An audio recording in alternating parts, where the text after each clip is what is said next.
I got these pop mics covers, pop filters just today too. From where? Amazon. It's like something on Amazon. A buddy of mine makes his own. Oh, really? Yeah, Doc Rock. He's a black dude, black creator. You probably seen me share him before. I think so. My blue one is from him. Okay. Yeah, so he's pretty dope. I'm actually going to go see him at NAB this year. It's gonna be fun. What's NAB? National Association of Broadcasters. Hey. It's like a big thing I've been wanting to go ever since I was a child. Okay. Like young, maybe like 8 years old. Yeah. Oh, it's gonna be your first time? My first time. Wow. Yeah. I would say 8, maybe like in my early teens. Okay. Where I was like aware, like I would every Sunday I would read the BrandsMart, Circuit City, Best Buy adverts, and anytime NAB comes up, I would see. I was like, I want to go there. That's where all the stuff are coming out. Now I'm going. It's pretty cool. Yeah. That is so cool. Yeah. Oh my goodness, that just reminded me of like when I was a kid. I've always wanted to go to E3.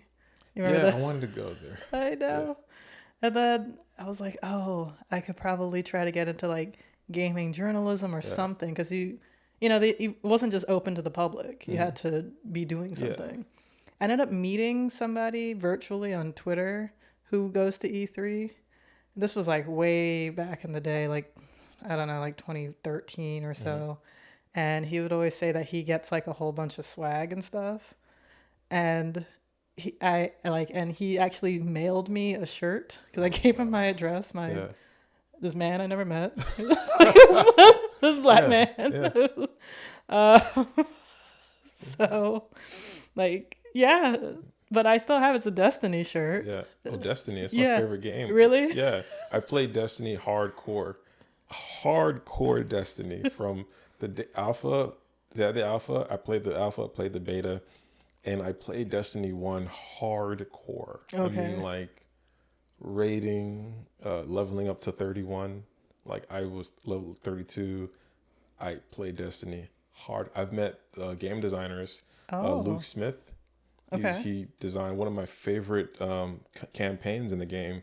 What's the name? I can't remember the name of it right now, but so much. Like I've attended DestinyCon, the first one in Tampa. It was held by this guy named Gathalion. He's a streamer, pretty big streamer. Okay. Located in Tampa, and the Destiny team went there. Like I also got to meet one of the biggest Destiny podcasts called Guardian Radio. So I met the whole cast. I got to meet with Pat, forget his name, Destin Liguri.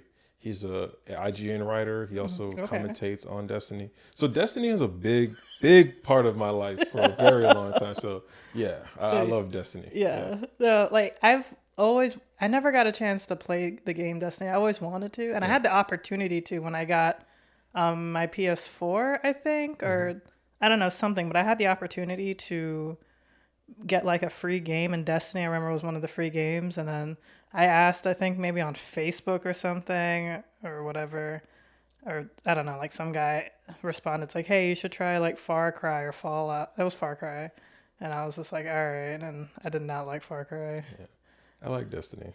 Yeah, pretty good. It always looked really good to me, but yeah. I guess I should introduce the podcast. Yeah, can I have this part? Just that first part? Yeah, absolutely. That's pretty cool. Yeah. Like we just started talking about gaming and stuff.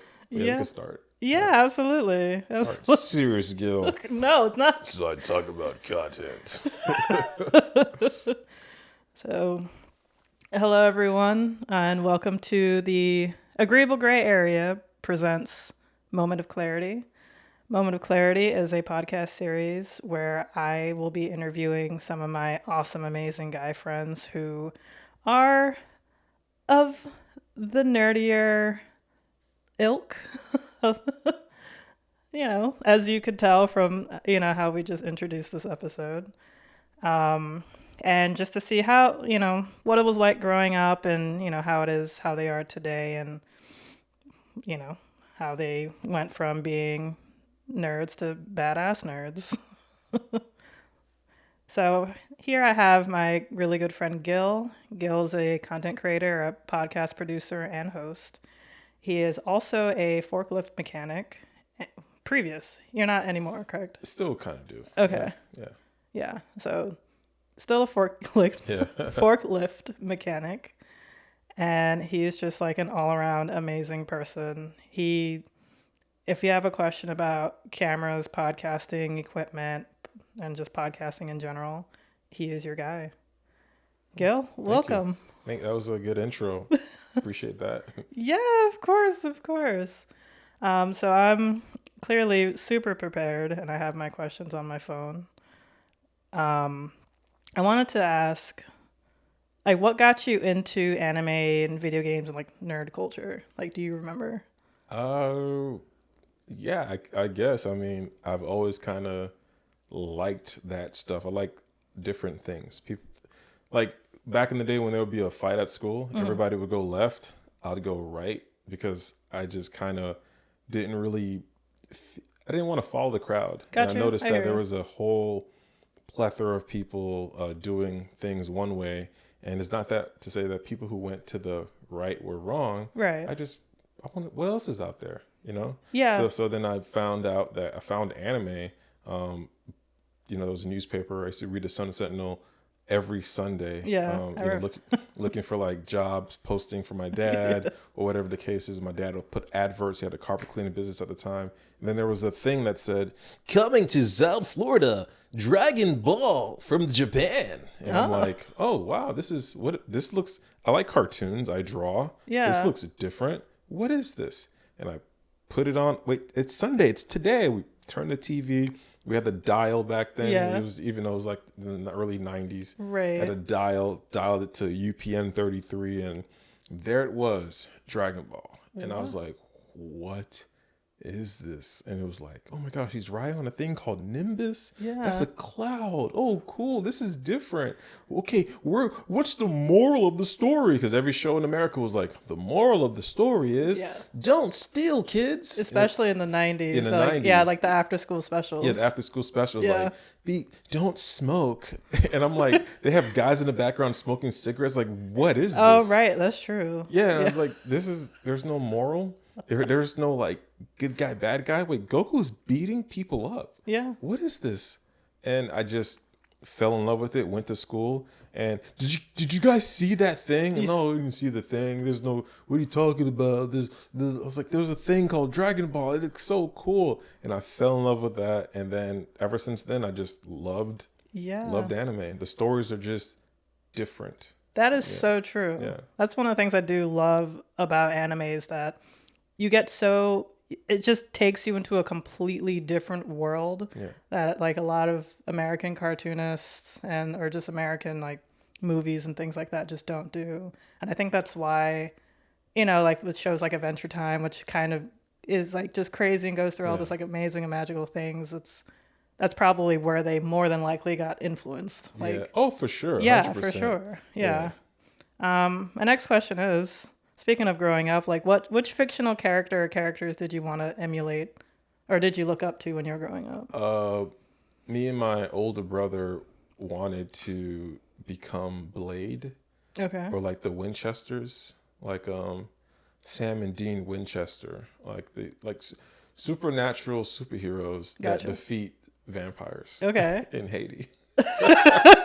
And defeat like witches and warlocks and just go stop them from doing bad things. That's what, and Blade really inspired that. Blade and Spawn, seeing like these black figures, superheroes doing good. Yeah. And then believe it or not, my favorite superhero is Batman. Like I love Batman. Okay. Like he's a detective first. I love Sherlock Holmes. I love detective work. Like even at the beginning of it, Blade is like this guy solving problems, like detective work. I love that. So I guess all in a bunch, it'd be Blade, Batman, and Sherlock Holmes. Those are like the three fictional characters, like growing up as like a kid that I like, oh, this person is smart, they're educated, they're resourceful. People look towards this person for advice about any particular thing. What type of flower is good for this? What type of herb is good for that? Batman knows. He knows the elements. Okay. Like I love that resourcefulness. Like so Batman and Sherlock Holmes and then Blade for being so badass True. and a vampire. Yeah. Do you feel as though like you're in any way similar to any of those characters now? I'm not a billionaire like Bruce Wayne. No. But I do feel like, and it's like a stick. It's more like I wouldn't say a ick, as what the girls are calling it now, a ick. Okay. It's like a problem that I have within myself where I feel like if I'm doing something, I have to be the person to, in my community of friends, family, where, oh, Gil's doing the thing. Like you had a situation with your camera, Yeah. or my camera. So you had a situation with your camera that you were using, and you asked the question, hey, I'm having this situation. I was like, I got it. Don't worry. I'll be able to handle it. And it's like, that fills me. And even with my wife, when she has particular issues, either with her mom, with her vehicle, whatever the case is, she knows Gil knows this. Gil looked at this for 20 seconds. He already is obsessed with it. He knows everything about it. But that's my thing. I'm going to learn as much as I can about this series. I'm going to learn as much as I can about this computer, how to set everything up. So is that being resourceful? So then when I'm literally at the bottom of Bikini Bottom and somebody's in the surface says, hey, Gil, I'm trying to charge my phone and it's just not charging fast enough. Is it a Qi charger or is it like a fast charger? And also, what is the output of the power adapter that you're plugging in? Because that's going to dictate how fast you charge your phone. Oh, I had no idea. Thanks for telling me knowledge I'm going to forget in 20 seconds. But tell me what to buy. And I'll just send them an Amazon affiliate link. And yeah, so I try to be as resourceful as I can. Yeah. Yeah. Okay, that's awesome. Yeah. So I did want to ask, like, so when you were growing up in like middle school, high school, like, would you say that you were always like this kind of resourceful and like, were you like your friends would like come up, like ask you for? Yeah, ask me about video games that I never played. I would literally, because I grew up super religious. I had no video game console until maybe I was like in high school. Really. Okay. It's like 14, 15. Like 14, 15. It was the first time I had like a video game console. But I understood video game mechanics because I would read Game Informer. Oh, yeah. So back in the day, I would or Game Informer and Nintendo Power. So the apartment that I lived in at the time, I would have Game Informer send free subscriptions to that address. Get the mail because we're not allowed to play video games or have anything demonic or satanic in the house. I grew up in a Haitian household. But it was Seventh-day Adventist, right? Yeah, Seventh-day Adventist. Yeah. So no gaming things at all. So I knew everything that was going on in the gaming community, how to play the games, the controller tendencies, and all that type of levels in the game. I would study it and read it. So then when my friends would ask me, hey, I'm having an issue with this level. What do you think? I was like, well, maybe did you try this? Did you try that? And then it'll come back the next day. That worked. Did you play it? I was like, no, I just figured that puzzle might work, And then I ended up getting a handheld console and started playing that. But it just, I love being the resourceful person. People having issues with computers, my teacher, get Guil down the hall. He's in performing arts, but get him to help fix his printer and solve it. And then I'm like, I'm not going to look at my teacher as she called me from another classroom and said, I don't know how to fix it. Let me just figure it out. Okay. And ever since then, that's how I've always been. And it's not like fake it till you make it. It's more so just be that person. Be that person that person needs to figure it out. Don't tell me you need help with math. I'm not a mathematician. I would never do that. Gil, I need help solving this equation. Hey, I'm not your guy. I'm not your guy. Funny enough, I'm that person. Yeah. Math? Yeah. Oh, yeah. I'm not. I remember one time in college, there was like this, I used to work at a restaurant, and there was like this regular girl that would come in, and she was like just kind of freaking out about like her math final. I think she was doing like algebra, like pre-calc or something. And so I was like, like during my lunch break, I could just like come and help you. And she was like, oh, okay. So she was doing like sine, cosine, tangent and stuff like that. And, she was like being confused, and I was like, helping her. I was like, yeah, if you do like the cosine and like, the sine is like kind of like the opposite in terms of the degrees. I can't remember. It's been like over 10 years at this point. And so it was one of those things. I was happy to help her, but I was like scared because I'm like, did I even help her correctly? Yeah. And so next time I saw her, she just looked like really like dejected, like sad, and just like, I was like, oh my goodness, what happened? She was just like, yeah, the math final was really, really hard, blah, blah, blah. And I was like, oh crap, like, did I did I give her like wrong Yeah. information and she failed? She was like, oh no, I passed. Yeah. And like, thanks to you, I would have failed, but it was like, she like just passed. Wow. That's tough.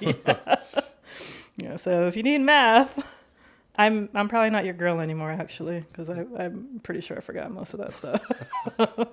So aside from like reading magazines, what did you do after school? Oh, like high school, I had no grades to actually to be part of the performing arts program, excuse me, to actually be in the robotics team, to do anything that I really wanted to do. I was journal pop. I was always just skating by, passing through. But my presence was always in the robotics, in the computer department. So I'd be in those classes. I'll get enough grades. Like I think at the 11th grade year, I did everything I needed to graduate. I just needed like 1 or 2 credits. So my 11th grade year, I would literally just go to the robotics computer classes, go to the Photoshop design classes, and just hang out with the computer kids. Oh. And everybody, including there's this guy named Bob Calder. He's one of the computer teachers there at the time at the robotics department, computer department. I looked your name up. You're not in PA, performing arts.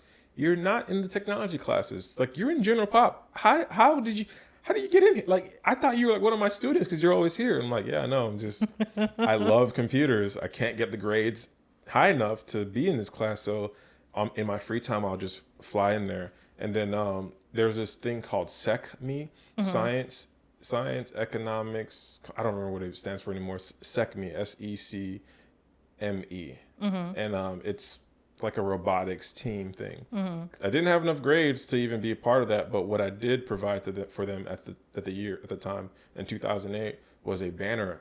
I drew and painted like a giant banner for the robotics team. Okay. And I did that. So I would do art paraphernalia, I guess, if that's even the right word for them, graphics and stuff. So that's what I did. And also I was in the wrestling team. Again, me being Guil, doing something different where it's like, yeah, people traditionally go for football. It's like, yeah, I can't really like use my football skills when I want to beat somebody up. So I'd rather learn wrestling. That's fair. But, like wait your turn. Like, no, we're going to wrestle. I mean, like football players though can like beat people's asses though. Like Can they? Yeah. I've beaten up a few football players. Okay. But it's everybody teach their own. Not saying that football players can't fight. Right, yeah. But I think with the practice of it all, football, That's true, yeah. for me, I've always had this mentality. One of my favorite anime characters is Kirito from, I can't even think of the name of the show. What's his name? Kirito. Anyway, he's one of my favorite characters. Yeah. He's a solo player. He loves playing games by himself. And one of the things that I've learned from watching that show is do it so that you can do it yourself. In wrestling, it's more so, it's a team sport in the sense of like winning with points, but it's just you in that ring. It's just you and that opponent. So do it whenever you can to get yourself better, to defeat your opponent. And Did you get into a lot of fights? Oh yeah, I did a lot. Oh, why? Because I'm Haitian. Oh shit. Okay. Yeah. Okay. So it is, and the thing is that it's not so apparent because if you're not like growing up in Broward in the early '90s, you wouldn't know. But I've had people wait at my house, outside of my house, to fight me. I've fought at church. I fought at school. I would bring a knife to school. You're right. Yeah, I remember you told me that. So the thing that I started doing was at one point was just bringing a Bible because maybe that would avert the troubled hooligans. No, they don't care. I used to get spit at. I got stabbed. My brother got stabbed. God. So it was one of those things where it's like people would see me and they're like, whoa, you must have a great upbringing. You're always happy. You're always doing a great thing. No, I grew up pretty rough. Yeah. Yeah. But hey, it's part of life. Everybody fights or got into fights, high school, middle school. Yeah. I've never actually gotten into a fight. Yeah. I almost did. But Yeah. I just like kind of chickened out. Even though I probably could have kicked her ass, honestly. One of my favorite anime characters has a quote, Kisame. He's one of the Akatsuki. He was Itachi's partner. Oh, right. That was the fish dude, right? Yeah, the shark dude. Yeah. He's like, we don't know who we are until we die. Okay. And I kind of combined that quote with Mike Tyson quote, which is everybody has a plan until they get punched in the face. So it's like, I don't think we know who we are until we get into the situation where it's you're pinned against you and another person or a group of other people, and they're your adverse. They're against you, and they want to cause physical harm, financial harm, economic harm, whatever the case is. They want to do you bad. Yeah. It's not until that moment, which is considered death to some degree because you can die potentially, that you know who you are. Either you're going to buckle under pressure or you're going to face it head on. And I've had multiple opportunities to run, but I'm like, you know what? Let's see what happens. Yeah. And you can, most people can like brag about, I fought, I did this, I beat this person, but hey, it's between me and that person. And I've always respected that. And I've had fights with people that I would see in my adulthood. There's this guy, we fought all the time in middle school. And then one day, me and my wife went to a restaurant, and he just so happened to be there. And I'm like, yo, what's up? It's like, hey, what's up? We gave each other a hug. Man, you looking good. Oh, man, that's awesome. Dude, that's amazing to see you. Started chatting. Oh, this is my wife. Oh, man, it's good to see you. Oh, you're beautiful. Oh, Guil's a great guy. And he left. And she was like, who's that? Oh, this guy we used to fight all the time. And like, in middle school, we fucking hated each other. I wanted to kill him. He wanted to kill me. And she's like, guys just like talk. It's like, yeah, we're men. Like we had to do that. There's so much going against us. Like when you grow up feeling you have societal pressure, you have situations, your parents at home, you're dealing with religious organizations pressuring you as a young man. Then you have testosterone going in. How could you not fault another young man at that age for like wanting to kill somebody? I don't know. I'm just joking. I know. I'm like, the last part was a joke. I know, that's exaggeration. Exaggeration. But like, but okay. So like again, I know some people are like, this kid only watches anime. One of my favorite animes is Yu Yu Hakusho. Okay. And Yusuke Urameshi, he's the main protagonist, and he's living in a situation where his mom's a single mother. She's an alcoholic. She was destined for stardom, whatever the case is, and she had a son. And at some point in time, it's kind of like implied that her downfall and everything else, her working full time is to take care of Yusuke. So now he doesn't have a father in the home. His mom is under pressure, drinking like all a the drunk. time, Yeah, like a drunk. And then he's a recluse. I don't have people. I started out with the cards that I'm dealt. The community doesn't really care for me. I'm just a thug. I'm just roaming around. There was a lot of Yusuke's that I grew up with growing up. So when I watched the anime, I'm like, that's why that kid had issues. That's why he wanted to fight me every single time he saw me. Like there's so many guys that I would get into it with physically and verbally, and they'll see me it'll just, they just want to fight. Do you think, like, if you were Yusuke in this situation, you know how Yusuke dies trying to save the boy who would have been fine if Yusuke didn't even save him, but if, and to bring back Yusuke, like 3 people had to kiss him, it would have been his mom, just like on the mouth. What's the chick's name? Keiko. And then Kuwabara. Yeah. So your Kuwabara was pretty much like. No, my Kuwabara, I would say would be, I don't know. Anton would be my Kuwabara. But like, did you guys get into fights? Because like Yusuke and Kuwabara like weren't friends. Like they were like enemies. They were like enemies. Yeah. True. I guess he could. Maybe there's another guy. I don't want to name his name. I don't want to name nobody's name. Okay. But there's this other guy. He was the most popular kid at the middle school at the time, and me and him got into it all the time. And then he ended up becoming really into Dragon Ball Z. He'd bring action figures. Okay. He was like a handsome, like he could have been an actor. Okay. Like, he was freaking handsome kid. Okay. He was an asshole. He was evil. He was like demon possessed. But he played with action figures. Right.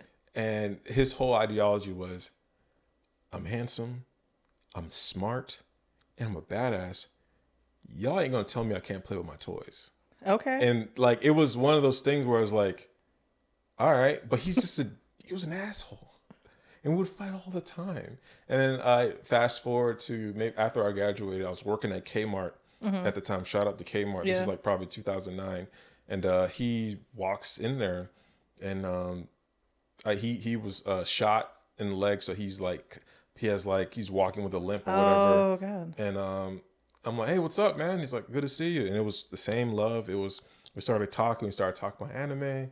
And his girl was so confused. Like, what are you doing talking to this dweeb? You're like a thug, and you're just so macho, and you're buckling under the pressure of this other guy who's confident in his nerddom, and he's open and talk about, hey, you still got those figures? Man, I got them in storage. And he was so happy to see me. Yeah. And he's like, I brought him back to that reason for like existing, like almost like he loves something so much because he had the opportunity to like be himself. Yeah, whereas for like like a split second. Because like if his girlfriend seemed like like where like you're supposed to be like this guy, this thug, and put on like this, I don't know, this macho like bravado. Yeah, I was just gonna say macho persona, bravado. Yeah, like, and then he actually is able to just take off that cover, that shell, and just like just able to just relax and expose himself. That's like. That must be nice because I'm sure he's unable to do that. Yeah, there's a lot of people that are unfortunately in relationships, friendships, marriages, and they're not allowed to be themselves, and they're not allowed to be a nerd. And it just is very weird that you're with somebody and you're pretending. It must be exhausting. Yeah. Your wife's not a nerd at all. Oh yeah, she's a big nerd. Oh really? She is? Big nerd, and like, I guess we could say like traditional nerd, because I feel like the nerd has like evolved. Nerd has kind of like evolved into or eclipsed into anime, video games, and all that stuff. But I remember nerd just being you're into like certain books, you watch certain media. Yeah. You watch Buffy, you watch Star Trek and Star Wars. Like I know a lot of my wife is a beautiful woman, but I also know a lot of other beautiful women, like friends, that are like big nerds. Like, oh yeah. I've had like one friend like curse me out because I said that I don't get the whole appeal of like Star Wars. And I'm looking at her like, you're a model.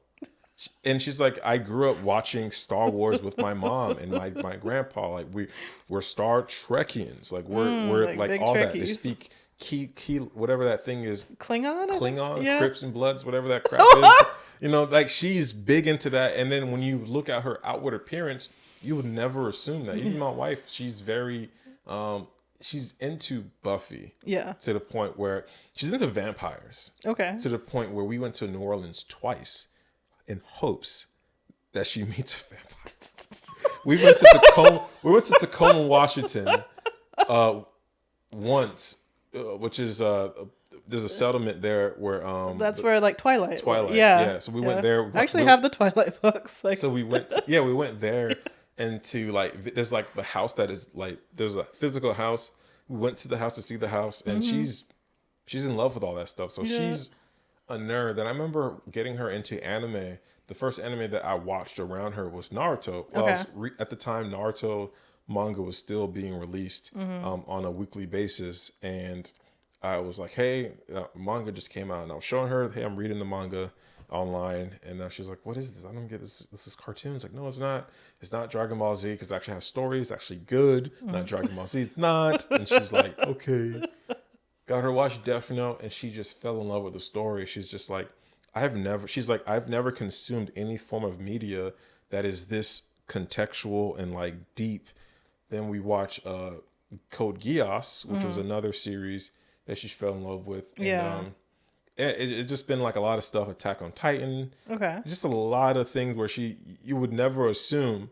But my whole thing is, and the problem that I have with, I know we're going to get into it later, but the problem that I have with a lot of incel men, or just nerd culture in general, is that a lot of men, or nerds, so to speak, are very to the point where everybody's judging me. Everybody thinks that I'm bad. Everybody thinks I'm this way. People, they think that people are judging them, but they judge people. Oh, for sure, They judge a woman for assuming that she's not into anime. Just because she's hot. She's hot. Yeah. She's not going to be into gaming. Like, dude, I've actually lived life, been to anime conventions where you walk in, and an issue, again, with incel culture is that it's more inward, it's more online, it's not outward. Yeah. I've been to anime conventions all around South Florida, Orlando, Gainesville, Miami, and it's nothing but attractive women.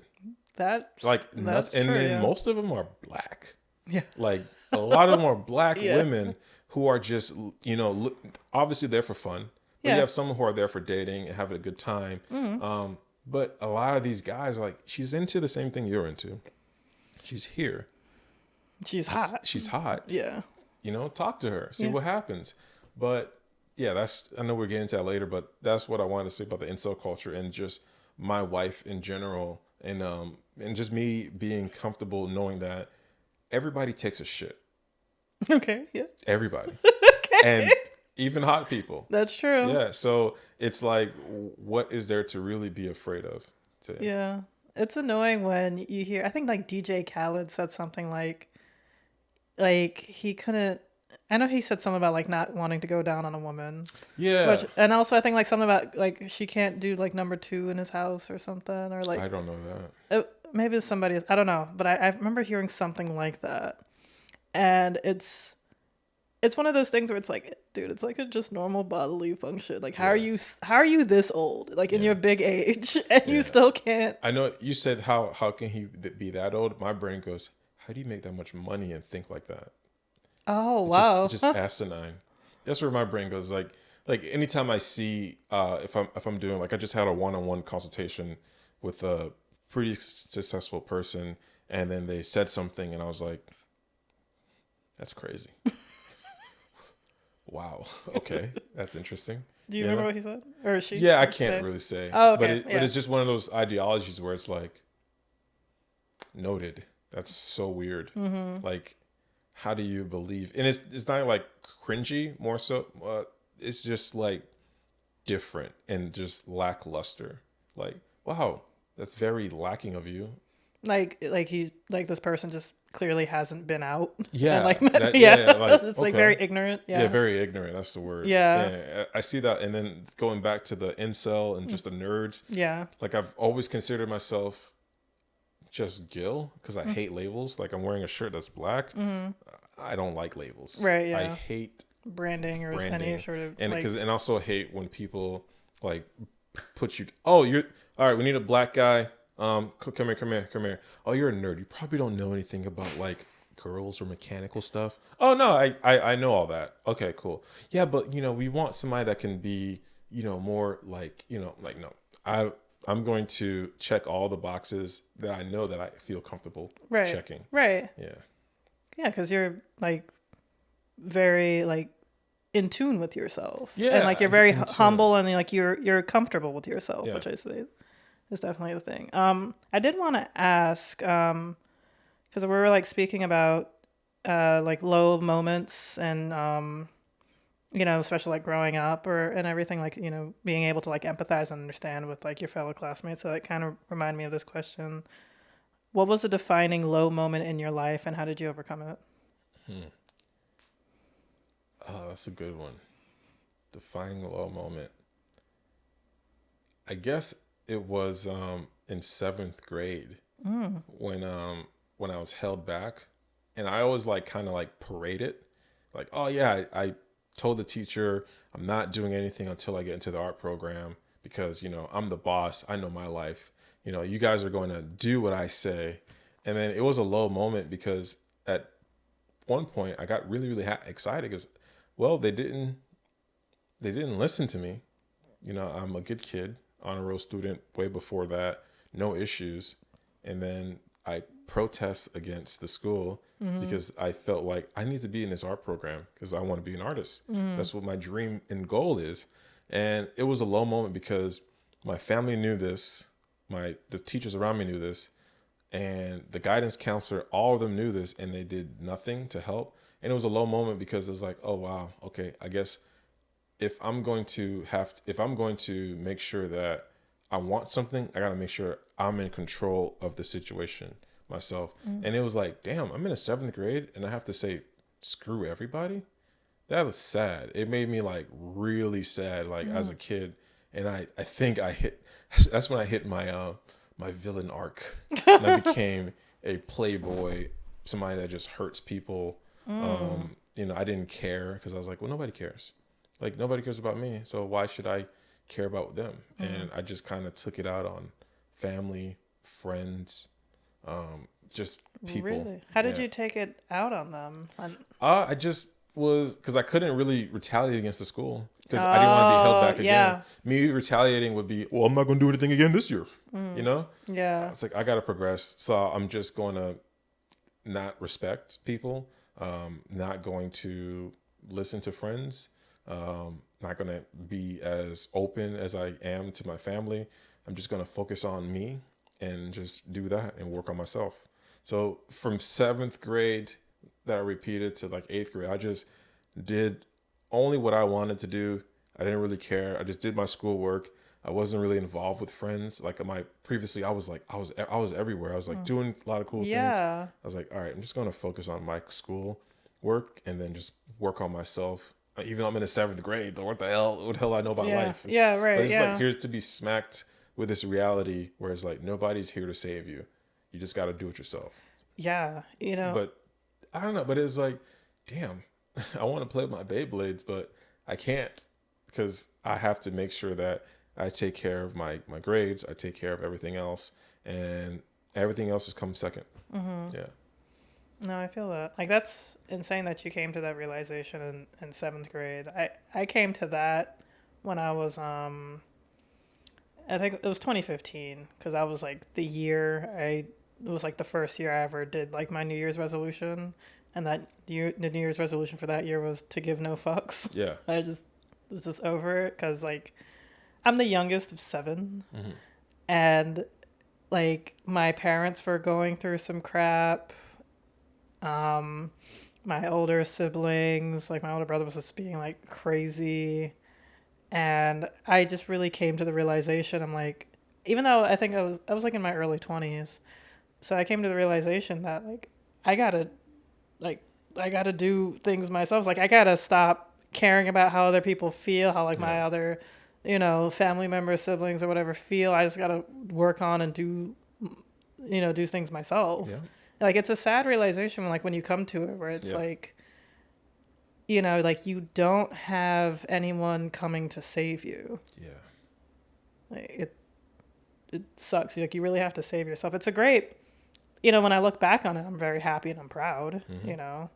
I started doing improv. I bought my home that year. I got like a really good job. Like I just was just like working on myself. And also I was just like, I stopped caring about what I was saying. Yeah. And, like how other people may feel. I was like, you know what? This crap upset me. Let me go tell them. Before I would just like, take it. Take it in. Yeah. I was like, you know what? Screw it. Like also the guy I was dating was just a piece of shit too. And I was like, you know what? Fuck it. Yeah. I was like, I got to do me. I got to move out. I got to figure things out for myself. Like it sucks, but looking back on it, like I'm very happy and proud that I did that. Yeah, look what happened. Yeah, you're able to do a lot. You've accomplished a lot. Yeah, like it definitely catapulted me into it. So especially like because my cousin had died like a year and a half prior to that, and he and I were the same age, like, and I was. There's like the thing too where it's like there's like a balance, and some people will call it the far end of it would be like stoicism. Yeah. And I pretty much could tell you how stoicism almost got me a divorce. Yeah, because like I was so. This was kind of recent. This right? is like recent. Yeah, but go on. Yes. So I was like, all right, I'm gonna jump into stoicism. I hated Ryan Holiday for like the longest. I've had like a personal grudge against him for years. I don't know why. Yeah. Because he's my age and he's writing about life. You know Ryan Holiday? Yeah, I do. I didn't know he was your age though. Yeah, I didn't like know 37. Really? Yeah. Oh, he looks older though. No, Ryan Holiday. Yeah, he looks older though. Okay, like gotcha. I've seen him in interviews. He looks like he's like 45. No, he's like my age. And the book that came out, I forget, Obstacle is the Way. I forget what it was called. I remember what it was. It was one of the books. And he had a interview with Charlemagne on the Brilliant Idiots podcast. Okay. Is it the Brilliant Idiots podcast? I think it was probably on the Breakfast Club. Okay. And this is probably around 2014, 2015. And because I was living in West Palm at the time, and I remember I'm visualizing the interview, and as I'm listening to it, and I was like, oh my gosh, this is amazing. I bought his book, and at the time I was working at the warehouse and doing this physically intensive labor, and I'm reading the book and listening to an audiobook of it, and I fell so deep into Stoicism like years later, and I was just so head on to the point where I became so emotionless because it just kind of became a point where, all right, well, what is the point? I'm working hard.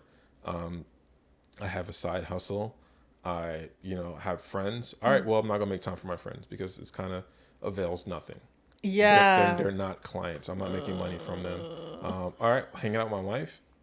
All right, I'm gonna hang out with you, but I'm gonna have my laptop here and I'm gonna be editing the whole time while we're watching your Gilmore Girls for the 18th time, 18th and a half. So it became a thing where I became so like calculated, and I loved it. It was so good. It's just purpose. What's the purpose? Yeah. Keep going. And then at one point my wife was like, you became so stoic. Like, it's like you became so, what's the point of this? I'm going to breathe 178 times a day. That's how much time I need to breathe to live. That type of mentality. Yeah. And I'm just like, oh my gosh. She's like, yeah, I just don't understand what happened. I was like, oh, we're reading all these books. They said this is the best thing to do. This is the best thing how to live, right? Like, to be stoic and to be a man, You drink black coffee, not anything sweet. Like, that's the mentality that I had. And it probably lasted like maybe a month. And my wife was like, yo, this shit is whack. Yeah. Like, stop. And I was like, yeah. Okay. I'm going to. Because you're becoming a robot. Yeah, I'm becoming a robot. Yeah. It's great for production. You're correct. Yeah, great for producing. Like, everything else just falls. Everything else falls apart. Yeah. Friendships, relationships. It was like the business, the goal, and then it's like make money. And it's like I've had more money in my account at the time. I was like, this is great. I'm doing this. And I'm not spending time with friends. I'm not doing anything. It just became a thing where it's like, I'm going to work. I'm going to do my full-time job. I'm going to do my part-time job, work on my business, and just work. And then everything else was on the back burner. And that was not a way to live at all. Yeah. It's cute in theory. Right. Especially if you're single and you're young. Yeah. If you want to like get things going, maybe you might have to have some stoic practices. Am I stopping this whole stoic mentality? No, it's just everything in moderation. Like, exactly. So I'm like, all right, well, maybe I'm not going to listen to that or do this. I'm going to do this lightly. Like, I'm just starting back, taking a little bit in and not doing too much. And it's great. Yeah. I do feel as though with a lot of like men's self-help things, like people, like Ryan Holiday, for example, I feel like even like Alex Hormozy, I think is Alex Hormozy. David Goggins, like they seem to be like very extreme in terms of like what they do. It's not like what they're doing is wrong or bad. Like, it will get you the results, but it's like, it just seems like very extreme. And I do definitely see that in like a lot of like guys like self-help stuff. It's like, you gotta like, what's like the middle? What's like for the average person? Like what you I don't think there is a middle with men. Like even today. Really? So I'm trying to get back on running. I've been running like every other day, like on a track. Nice. And I'm trying to get my time down. And then today I was like, all right, I'm going to run. I'm going to do my time. I was trying to beat my personal record from last week. And I'm running and I'm like, oh shit, I didn't eat anything today. I probably should like run to the thing, get a granola bar or water. No, keep going.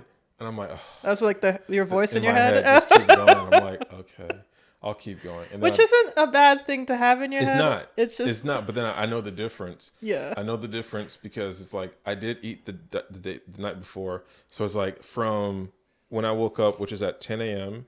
till 12 o'clock, I hadn't eaten anything. So theoretically, I was like fasting and then working out. I was like, you know what? I'm going to go as hard as I can on the track, run, beat my personal time, which I did by 8 seconds, which was great. That's good. So I'm like, all right, getting faster.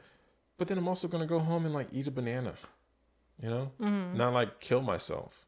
And That's what I was Are you doing. Are you trying to like lose weight, or are you not really a morning eater? I'm trying to lose weight. Okay. Yeah. Okay. I'm trying to lose weight. Okay. A lot of weight.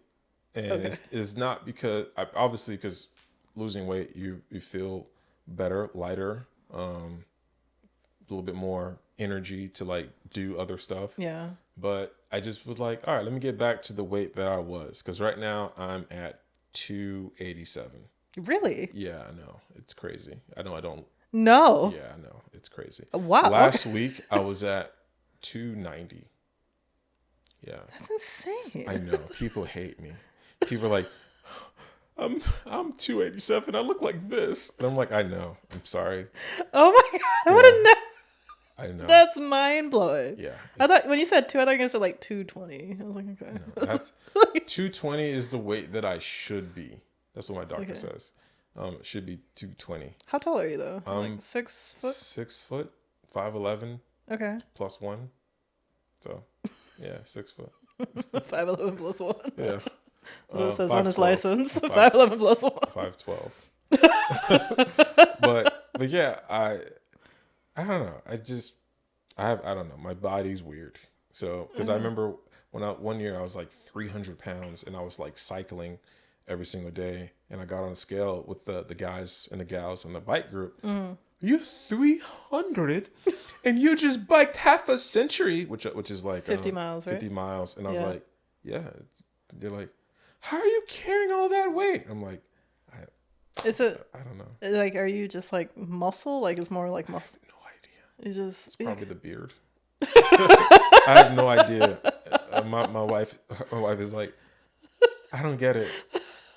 I don't get it. like I know muscle weighs more than fat, and Yeah. like that's why I'm hoping that's why my scale hasn't been going down. I'm like, because like I'm like 180, 179, and I want to get down to like one in the 60s, 160s, whatever.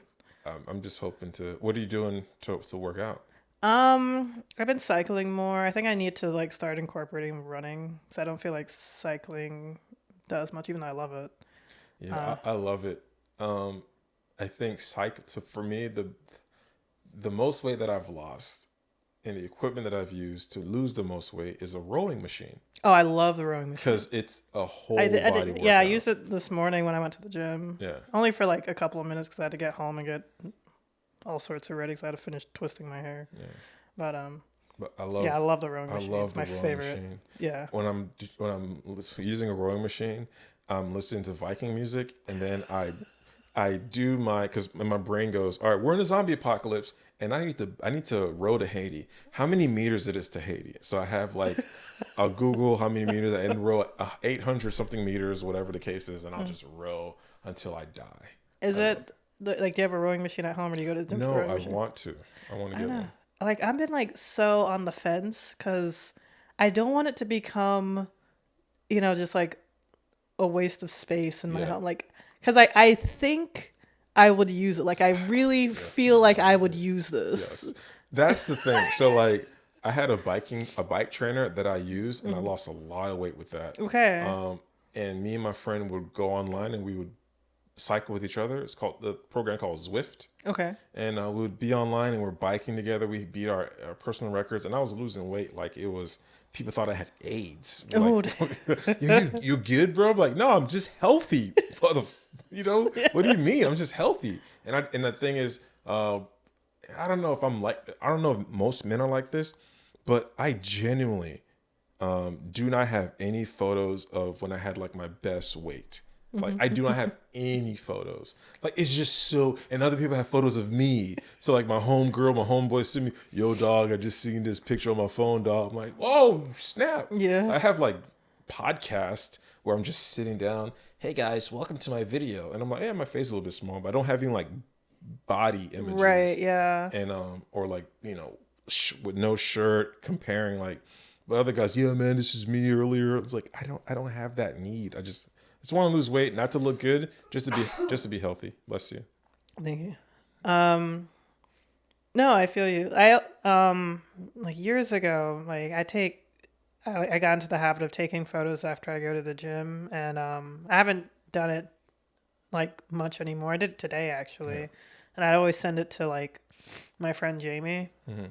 It was like a low, like it was like just like low accountability sort of Yeah. things. Like, hey, I went to the gym. He would send me, but it's like, hey, I went for a walk, Yeah. and so like it was.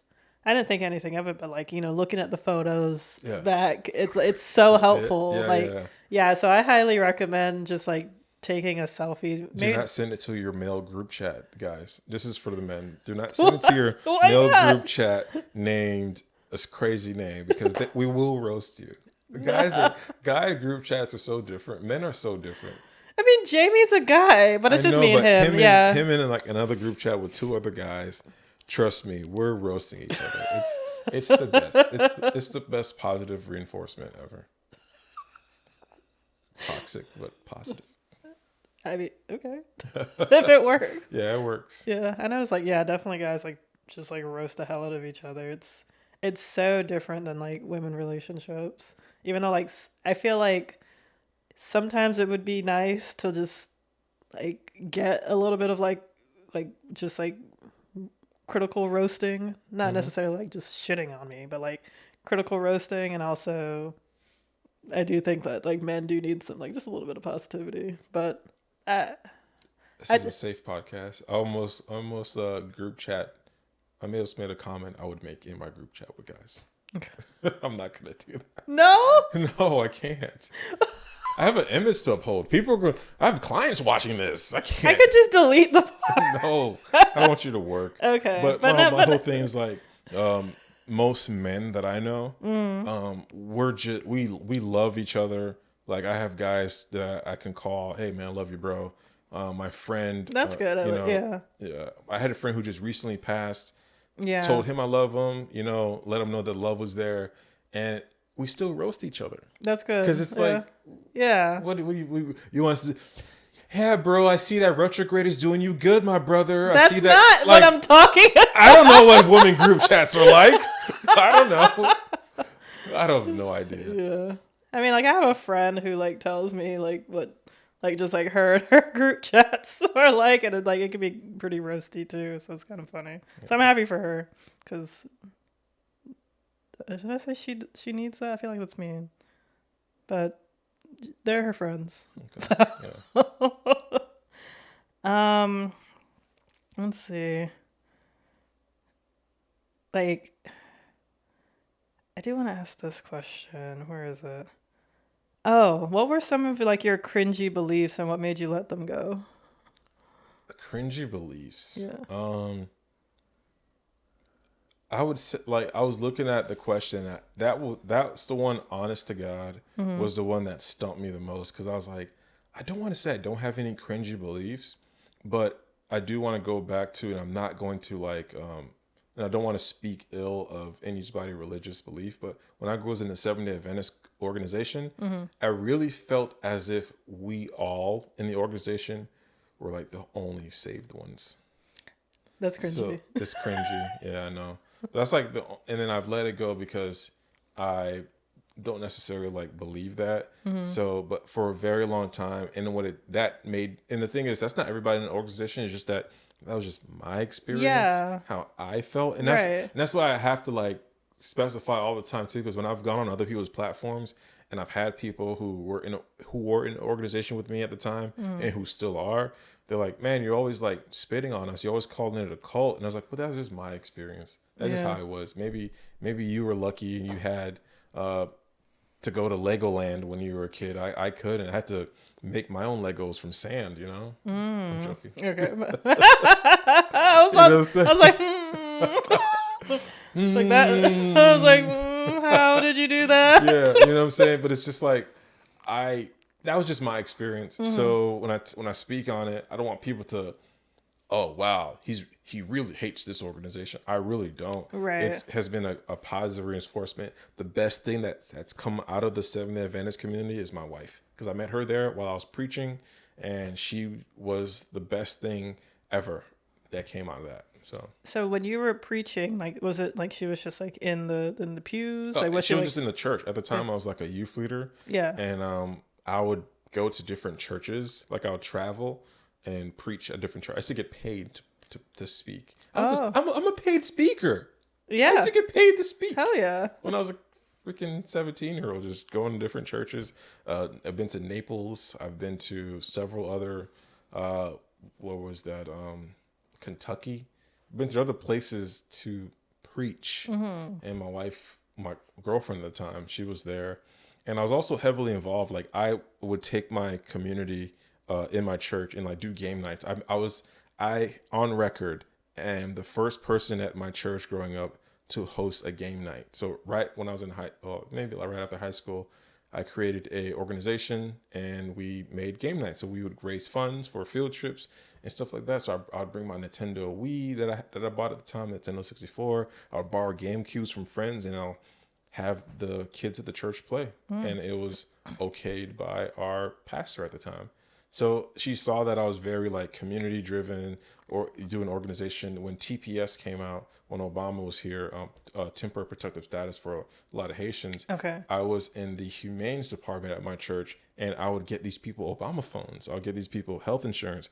I would get these people all the things that they need. And my wife was like, this kid is like really like resourceful. Like people are looking to him for, guidance, information. And we just started dating and it was great. But that, again, the organization that I grew up in has taught me a lot about people. It's taught me a lot about becoming a part of a group, a community, understanding people's strengths and weaknesses, understanding like who to lean on, understanding like how to look at somebody objectively, like, oh, that's not a bad person. They just probably going through a bad time. Yeah. Forgiveness and all that. So like it helped me just not fault people for being people. Do you feel as though, do you feel as though this was for any gender, or was it like for like not faulting people, or do you feel as though because like I feel like this is just not necessarily just religious, just like in general, like societally, I feel like men definitely get the benefit of the doubt more so than women, Black women especially. I was gonna say I don't really forgive men as much. I'm more forgiving towards women. Really? Like I just kind of like, all right, well, she's going through a bad break or she's going through something. More as guys, because I can't see myself as a woman, so I can't necessarily think how you would think about a scenario. Okay. But as a guy, I'm like I've talked to guys and they'll tell me, well, I just don't have it in me today to go to work. I was like, what is wrong with you?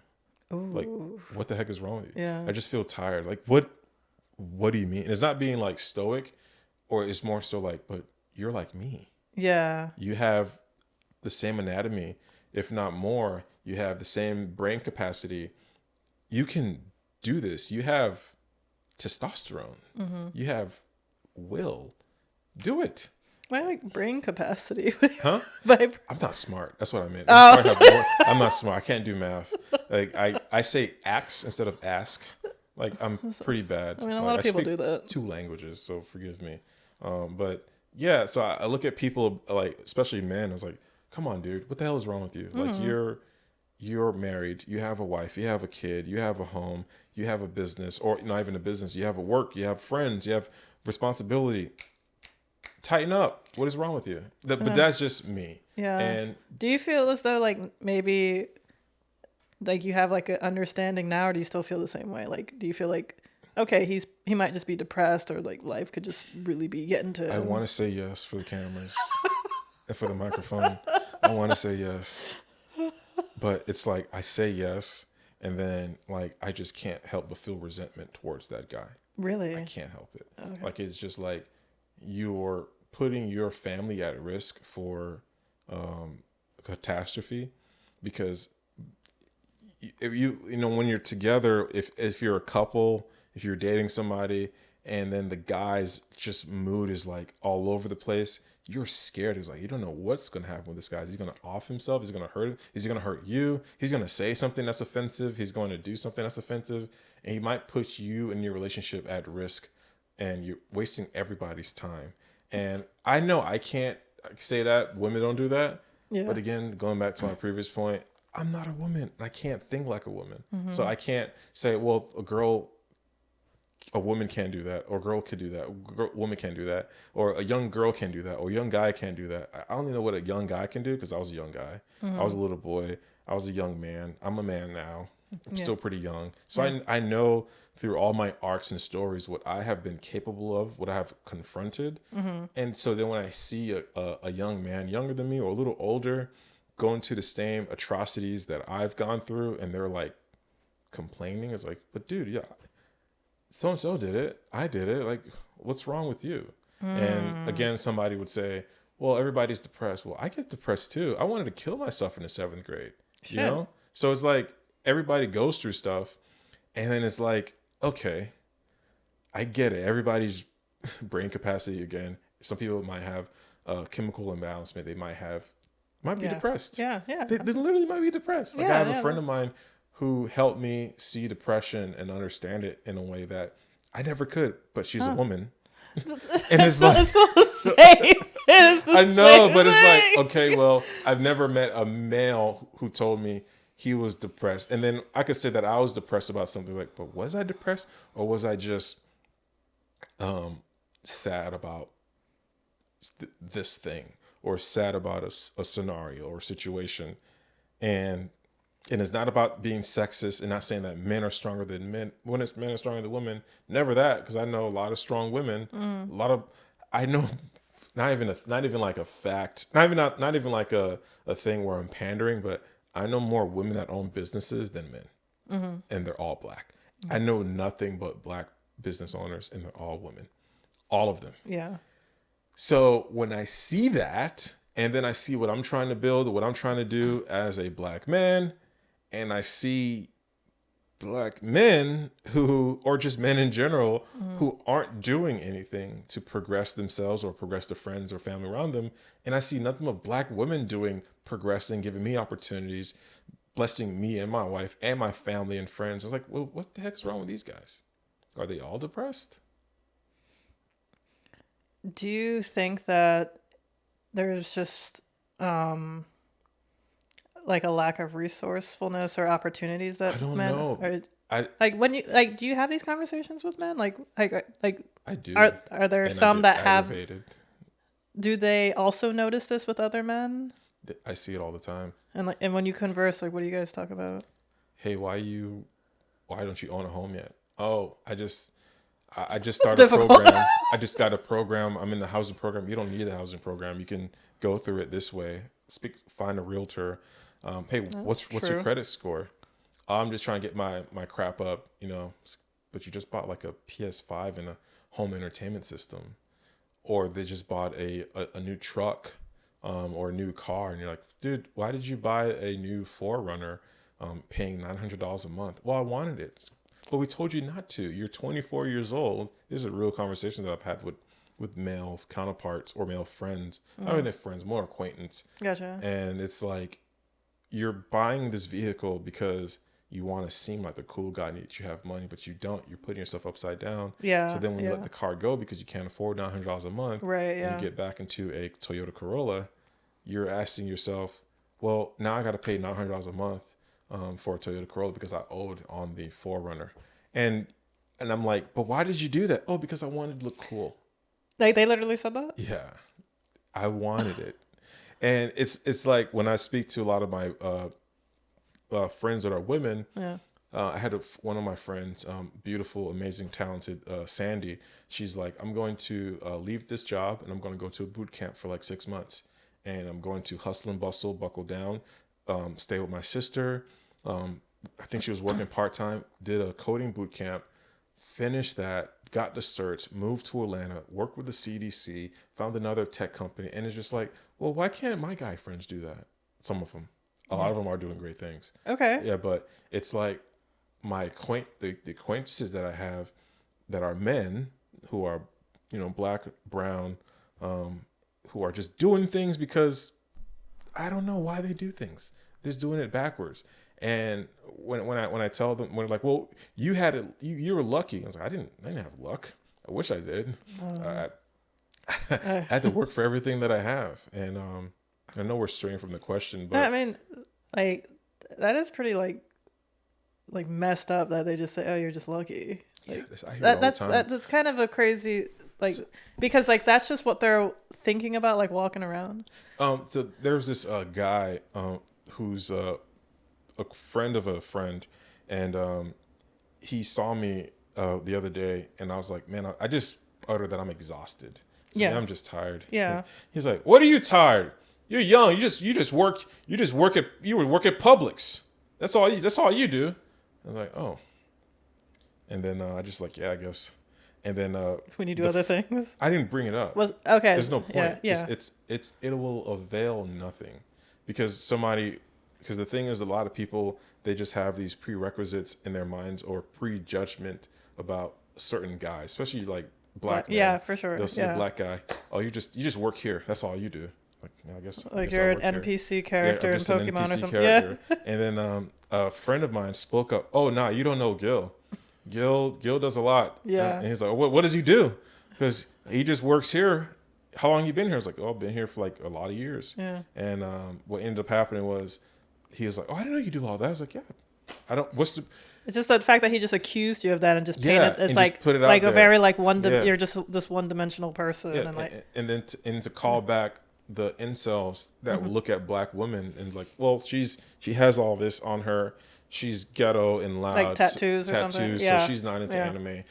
She's gonna reject me anyway. So, and when he said that, I was like, well, anything that I do, I would be trying to sell myself. And then I only sell myself to clients who pay me $200 an hour for my consultations. You don't like me already? So what's the point? What is the point of me telling you what I do? It's not going to do anything.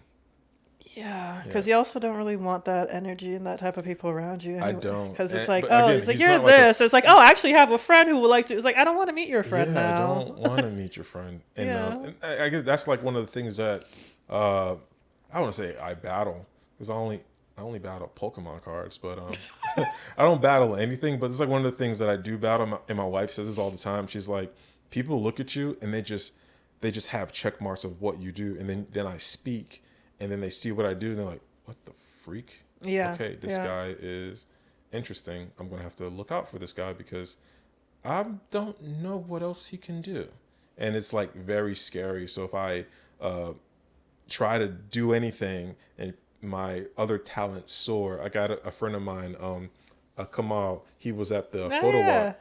He was like, he said something the other day. He was like, I posted like a food.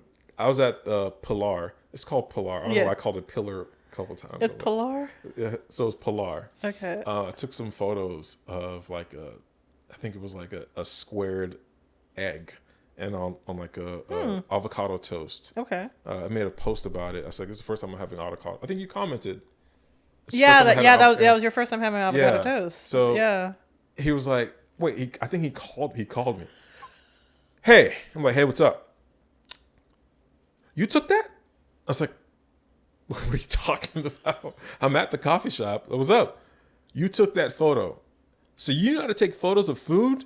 What the hell can't you do? And it just was like, it was more love and endearing. Yeah. But yeah. But it's like that. You get that type of that's love. Awesome. You get that type of love and admiration, and then you get people like my friend's friend who's like, oh, you don't do anything. And then when I do it, they're like, whatever, I guess.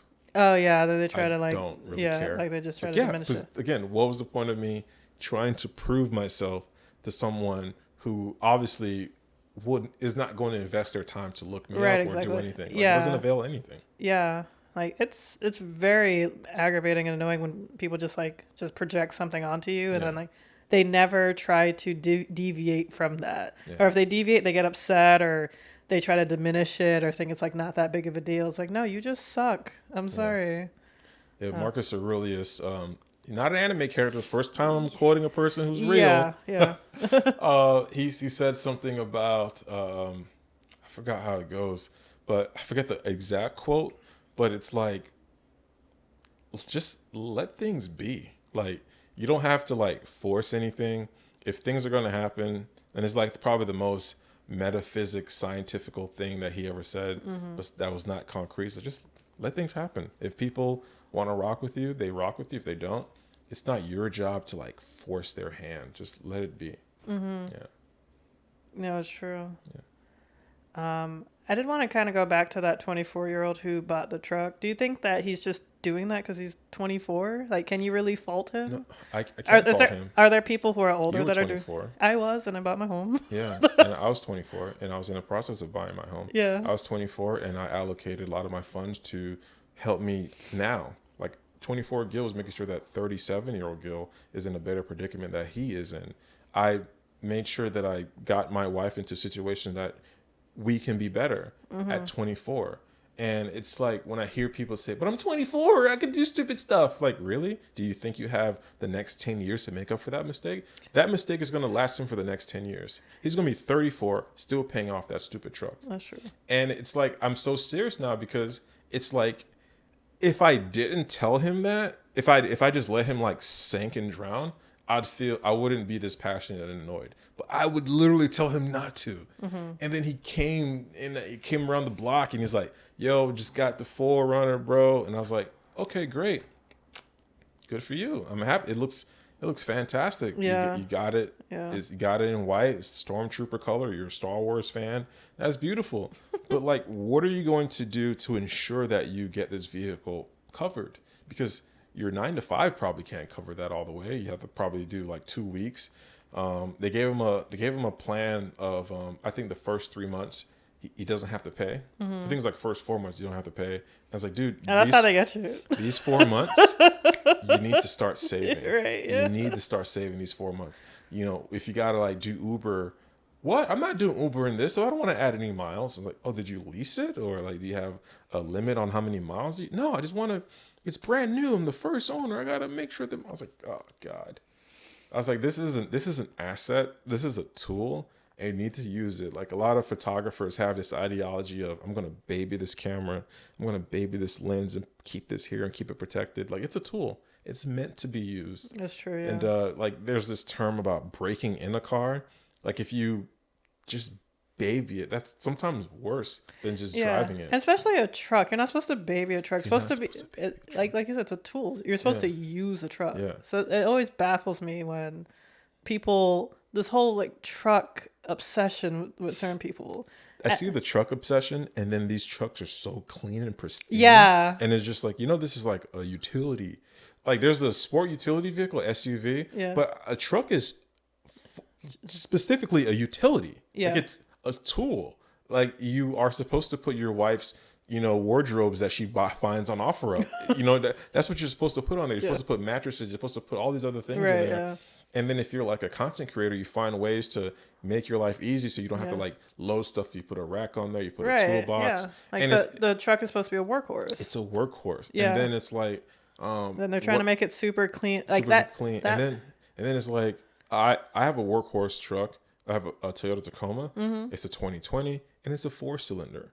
People are so baffled. You have a 4-cylinder? That's not a truck. Like I'm not loading or hauling anything. Right, yeah. I'm literally just driving to Miami to film people talk about podcast. Like people podcasting. Yeah. It's a serious thing, but I'm not loading pallets of like lumber or whatever, coal or whatever the case is. Unless you live in like, I don't know, on a farm, but even still, the truck would be on the farm. Yeah. It wouldn't be, yeah. And like earlier today, I saw a Corvette, and I just have to say that, and no matter how nice or whatever you do with a truck, especially for like that 24-year-old, nothing sexier than a sports car. Yeah. So when I was 24, I had around that time, I had a 2-door Hyundai Tiburon. Okay. And it was the Tiburon edition, not the Hyundai. So it had like the T. So if people who are uninformed, they'll think that it had like a Testarossa or something. Like, oh my gosh, this guy has money. It's like a Testarossa. No, it's a Hyundai. Yeah. They just don't know. But they're sexy cars too. They're really pretty. Yeah. I love that car. Yeah. That was like, so every vehicle that I ever owned, except my first one, which is a 1995 Ford Export, whatever. I've wanted, and I did research on it. I loved it. My Hyundai Tiburon was a 5-speed manual transmission. Okay. I put an exhaust on there. I had an air intake. I love the sound of that car. It was a 4-cylinder. It wasn't rear-wheel drive. It was front-wheel. I would say that was like the only drawback to it. But then again, at the time of me being young and stupid, thank God it wasn't rear-wheel, because I'd be in a lot of accidents. That car wasn't fast, but it was fast. You know, it was True. super low. And when it's like a rear wheel, like that makes you like Yeah, kind of spin out, exactly. right? If you're Yeah. not experienced, and Yeah. at the time, I would say that yeah, I'm experienced. I could handle that. I probably wasn't. But even my Tacoma now, I wanted to make sure I get a vehicle that has fuel efficient, that has all the tech that I need, rear camera, Apple CarPlay. Even though it's not wireless, I still have to plug in, but it Okay. has everything that I need, Yeah. and it's comfortable enough for my wife to drive it. Okay. Like we carpool all the time, so if she's in need for the truck to help her mom out, whatever the case is, she'll be able to take the vehicle, drive wherever she needs to drive, and do what she needs to do. Okay. Yeah, so No, that's what's up. Sort of going back to like the 24-year-old. I guess he's obviously the truck is obviously going to be a mistake once oh he no, has it's gone. Oh. They had he had to turn it in and got a Corolla. Oh, right. Yeah, Yeah, that's yeah. so funny. Yeah. Like what was it? Like what was like a cringy masculine thing that you did as a kid? Cringy masculine. Like cuz I feel like the truck, for example, with I that hated guy's trucks growing up. No, but like Yeah. him, like for that guy, like that's probably like Gotcha. this cringy thing that he's like, oh, to show off his masculinity. Maybe not as a kid, but just even Talking to as many girls as I can. That was just probably just for why. like what were you trying to get? Oh, just talking to as many girls as I can at the school. Like just and like to get their number date, today, to yeah. date, Yeah. get their number. Talking to as many girls. Like it was just a stupid thing in like high school or middle school, and yeah, it just was weird. It was just kind of like it was cool, the idea of it, and then it just really didn't do anything. I didn't really care. I wasn't stoic at the time, but it was just doing it like, all right, cool. I'm talking to this girl. We're going out this weekend. All right, so I'm going to go on a date with this girl. Go on a date with that girl. Okay, me and this girl were dating, but we're not really serious to me. So I could talk to this girl. Yeah, it was like very cringy. Yeah. Like were you talking to your guy friends about this too? It's like, oh, I'm dating all these girls and stuff like that, or was it just for you? I think it was more so for the guys because we all were like, oh, Gil's talking to this person. But also when I would date people, I wouldn't want people to know because it's more of a thing where people would project energy towards that person. And then, or maybe people like will see that person like, oh, you dating Gil? Oh, you little Gil. Or say something that kind of like, so I didn't want that to happen. And yeah, it was very cringy. Yeah. Just weird. I feel like that's just kind of what, especially down here in Broward, like I feel like that's just like what guys did. They just like were always trying to talk to as many girls as they want. Like guys were girl crazy and girls were guy crazy. Say that again? Guys were girl crazy and girls were guy crazy. Okay, yeah. I guess. Yeah. It is just a weird thing. Yeah. The best thing I got out of it was knowing that women are just like men. Just talk, just conversate.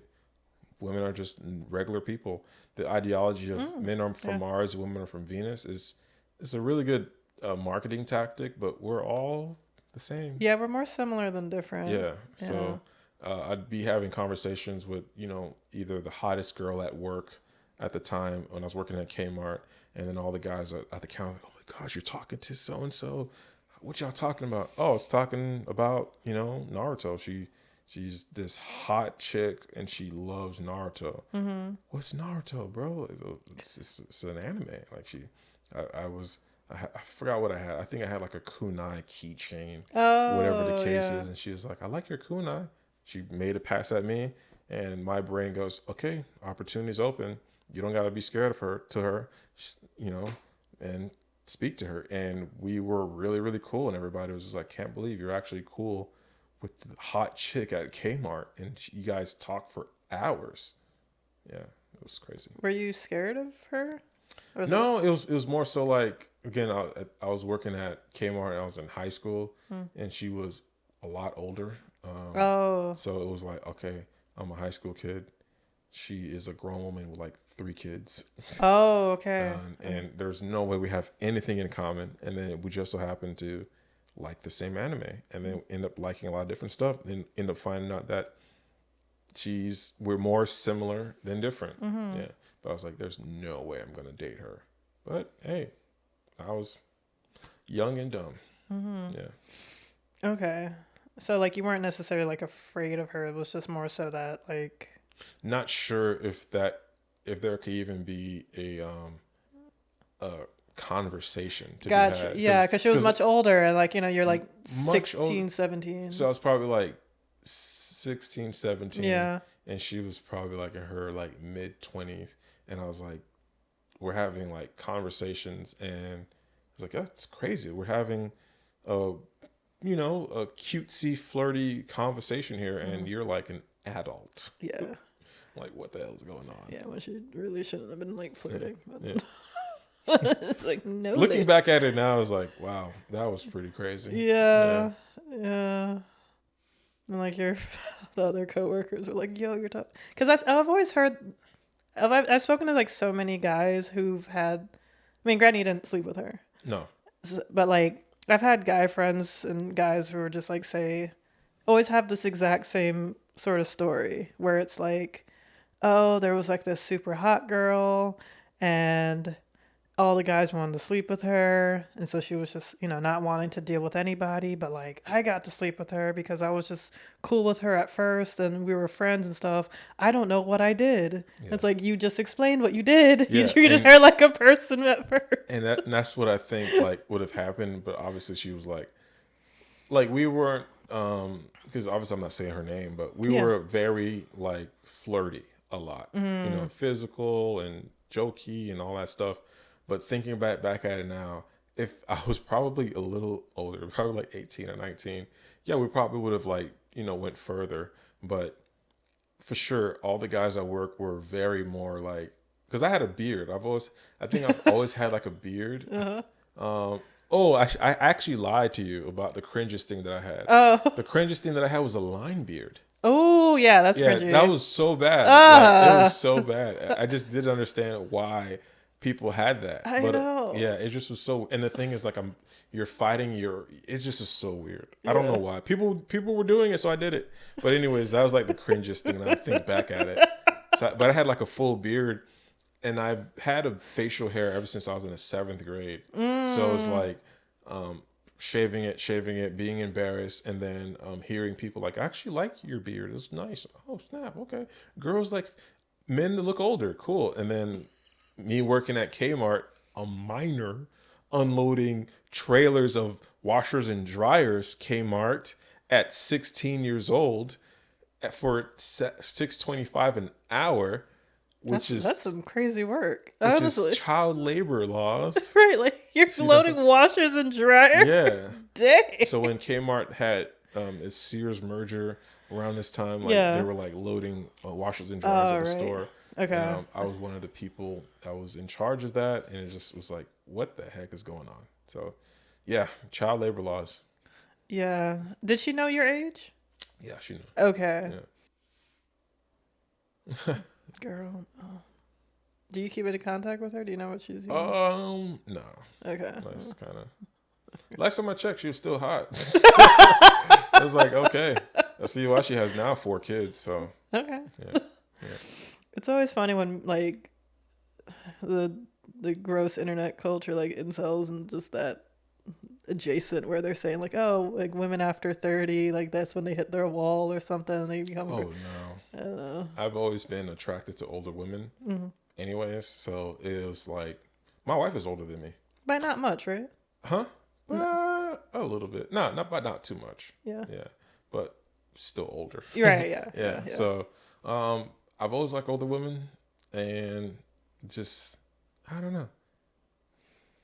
Pretty much my thing, I guess. Redhead and older women.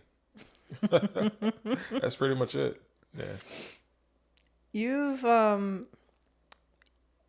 did you mainly date black women, or? I've dated white girls, Dominican. I've dated Dominican who looked like Angelina Jolie. Nice. But was gothic.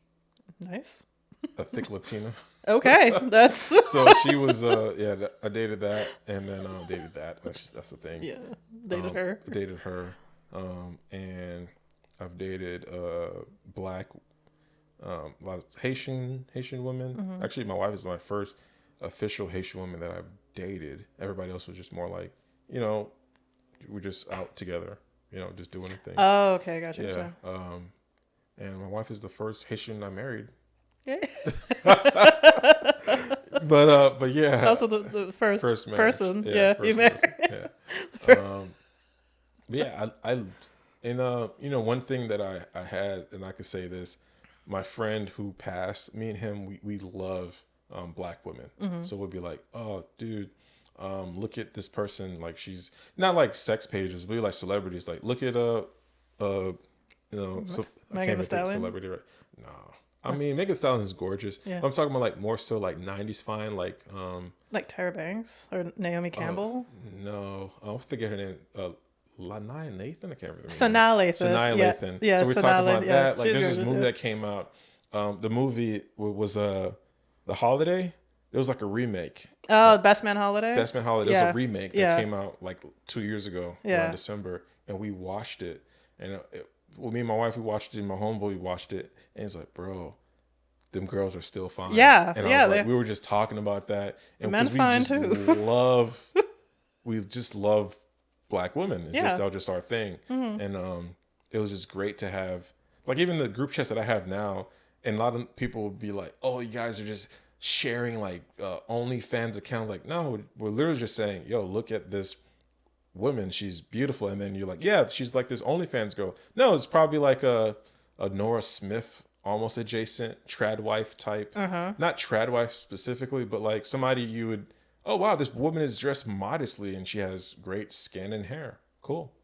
But the typical stereotype is, yeah, you guys like big booties, sloppy, loud, and obnoxious stripper girls. If that's the thing. Yeah. I don't know. That's what most people will assume. Oh, when you say like black women? No, yeah, when you say like a black woman, that's what some guys, because that's what some guys are into. True. It's like, I guess like when you say like in a group chat, if you're saying you're into black women, is that like, and like a lot of the men in the group chat aren't black, they're going to assume.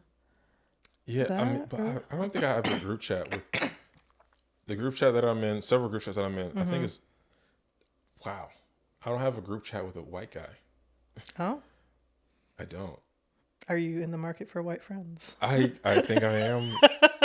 No, I'm not. I don't think so. I mean, yeah, sure. I'm not a problem. I mean, I could have. No, it's cool. I'm welcoming. Everybody can be my friend. I have all types of friends. My neighbor's white, right? No, but I let him live there. And right, I let him live there. So, but I'm trying to think. Like, I don't think I have a group chat or anybody in the group chat that I'm in that's white or just non-black. Oh, because one of my best friends is Dominican. Yeah. Okay. Yeah, he's in several of my group chats, and I have a group chat with like 3 of my other closest friends. 2 of them are brothers. They're both Dominican, and the other one he's like, I think he's like a black Cuban, and the other one is just like a black guy. Okay. Yeah. No, he's Jamaican. So yeah. Then I have like a group chat with women. Like the group chats that I have with women is always just probably this one woman in there, and then like 2 other guys who are like close friends with us, and we share like memes and stuff. I'm in a group chat with you, and Aisha and Tatiana. And Tatiana. I'm trying to think. Well, yeah. I mean, I'm in like several group chats, Gotcha. but even I don't consider the photography walk a group chat. Is more so like a community. Mm-hmm. And there's some white guys in there, I think. I don't know. Yeah. I don't know. Okay. I was like, I'm already canceled, so it's okay. You cancel before you get started? Yeah, you canceled before I got started. You come to the right place. I'm bringing all the canceled men onto the Right? podcast. Oh, man. Oh, my gosh. You kind of mentioned... you kind of talked about this a bit when, like, in 7th grade, but so let me just say the question. A negative, impactful moment that changed you for the better? The 7th grade one was good too, but there's like a lot of times, like I've had like recent client work that just failed, I mean. And it's like, okay, well, I know to say no to that next time, or say no to this particular type of project because I know that I can't physically do it. And the thing is, a lot of times I would try to will myself into a thing, like I could do that. And it's like, not because of the money, it's more so like, I can do it, especially stoic Gil. I can do it, but then like, I don't have the time to allocate for that. I don't have the energy to allocate for that. I don't have the time. And it's like, I could sacrifice a few things here and there, but then at the same time, I'm going to like disrespect the client's time and money because I want to try to do this thing and share it with the world. So the seventh grade thing was also a great important moment, but it's more so like a couple of years ago I had a client and it just was like he was demanding a lot of stuff that I said yes to. I said yes, and then when the time came for me to do them and for him to pay me, it was like a difference. Or like, oh no, well we're gonna you kind of agreed to like do this as like a passion project, and I was like, yeah, I agreed for you to pay me first. Yeah, you And can't then, really, yeah. So it was like, buy things with passion. but then it's like at the same time, I did kind of agree to that verbally, where I was like, pay me first, and then we'll see where we go. And then he kind of refused to pay me, and I was like, yeah, before I do anything, because I took full blame. I was like, all right, well, I did agree to that. So next time I'm doing anything, I'm just going to like make them sign the contract, make them sign the invoice. And if I'm not comfortable with it, I'm not going to do it. Okay. And it's just like I've been invited to several podcasts and I said no. Okay. Like I'm not interested. I've been invited to, except you, but I've been invited to like to produce lots of different podcasts. Like I would produce a couple of podcasts that were not in alignment with what I'm trying to do or succeed and or trying to be. Like it doesn't reflect me. And I would do them and it just didn't avail to anything other than like, mics being broken, my time being wasted, people disrespecting me, getting contact high, and then me just editing on the computer. Like what is the purpose of this? So it's like, that's what I learned. Just to say no. All in all is say no.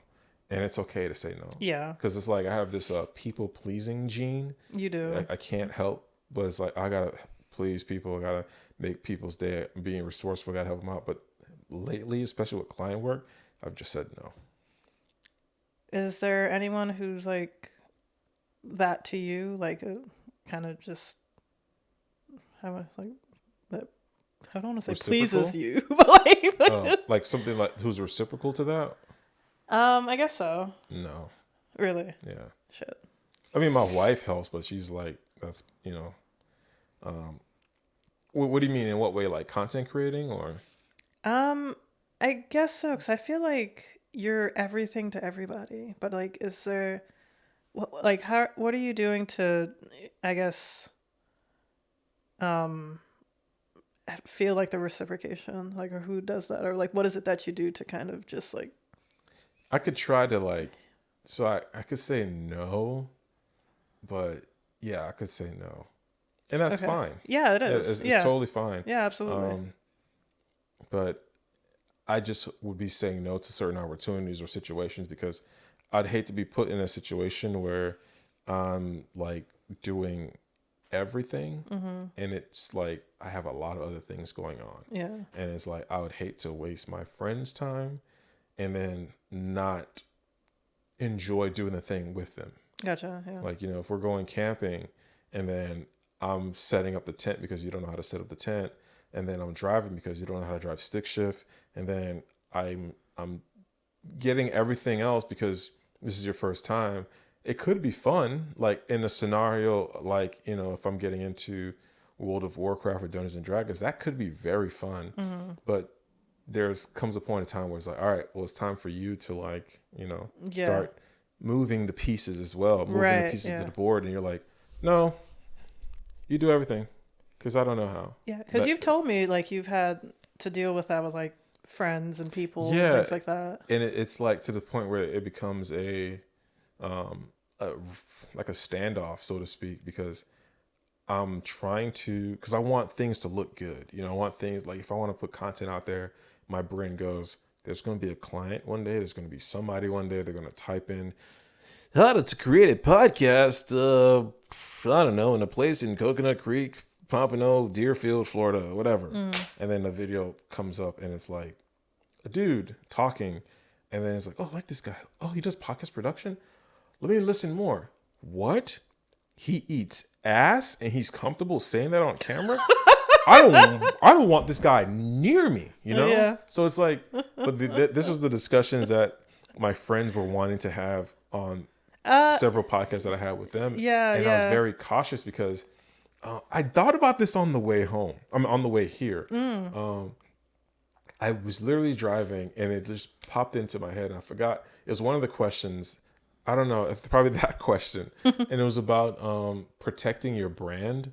I don't remember what it was, but it was a question that was like protecting your brand, because I don't want a client to want to see this interview or see an interview of me in the past or a photo or a post on social media, and then it gets misinterpreted, or they interpret it correctly because I say it on camera that I do this, I do X, and it's a bad thing, and it's something that's embarrassing, and it's something that is potentially harmful for my wife, is disrespectful. And it's like people do that all the time on podcasts, but I don't want to work with a brand or a company that is okay with that. I want to work with the brands and companies who are adverse to that. Like, yeah, do that on the side, bro. You're married. Do whatever you want. Have how many girlfriends you want behind closed door, but on camera, bro, on the microphone where you work, you know, you have families and friends, you're just going to like spit out the most insidious thing ever because a microphone's in front of you. So I have like a wherewithal when it comes to when I'm on the microphone, and I'm not saying that I'm pretending to be somebody. I'm like hiding or I'm lying, but I'm more so like, this could make or break you.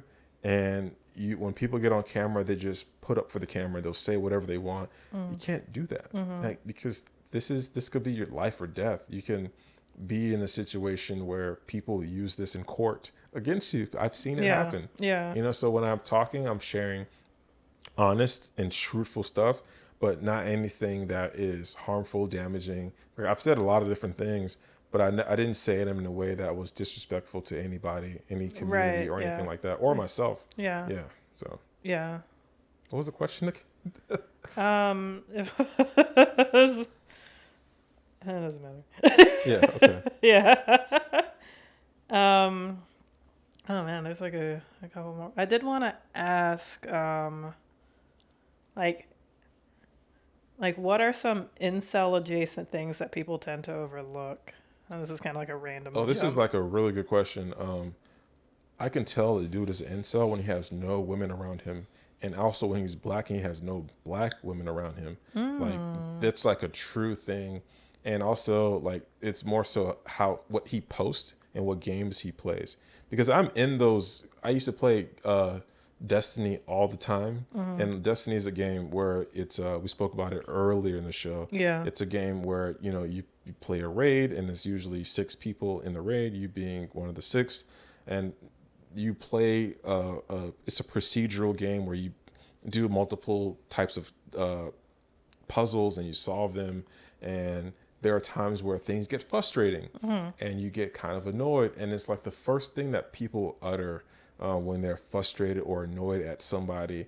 It usually tells you everything you need to know about that person, because this is a video game that is not physically harming you, costing you money, just costing you maybe your time, but you open that opportunity for it. And it's like you getting this virtual gun that doesn't bring any value into the real world. You can't trade it, your account, and sell it on eBay. You know, nothing of value. Gotcha. You're spitting some toxic, either homosexual or you know, women. What was the word I'm looking for anti-woman? Anti-woman. Anti-gay, anti-women. Like hateful woman joke, and it's like, oh, nobody put a gun to your head to say that. You just willy-nilly just said that. Okay. So it goes to show that it's like very like front of mind, like just top front of mind.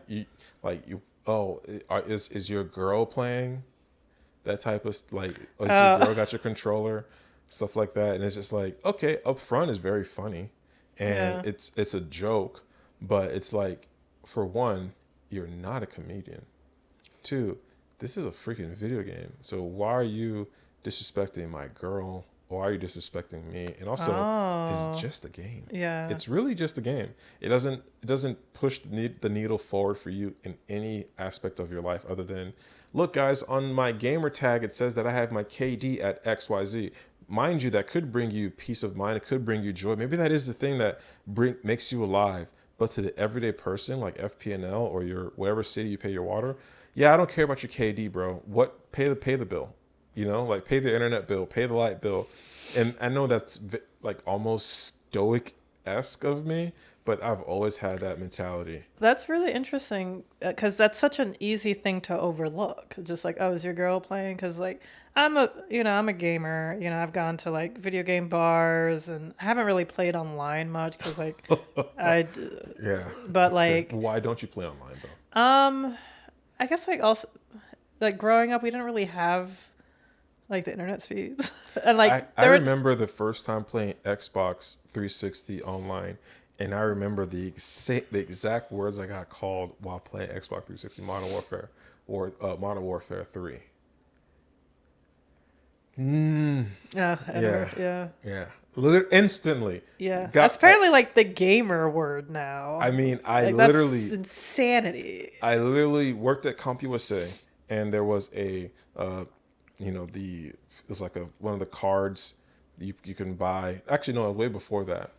I bought like one of the cards from CompUSA, and I connected my Ethernet cable, got a long one, connected it to my room, turned the TV on, got my headset. So excited to playing the game, sucking because It's your first it's the time. first time playing online, and I got called the N word with the R, heavy R, hard Yeah, R, like kilos and pounds R. Like I was like, whoa, like damn, and it was like, what do you do? It's because it's like growing up where I grew up.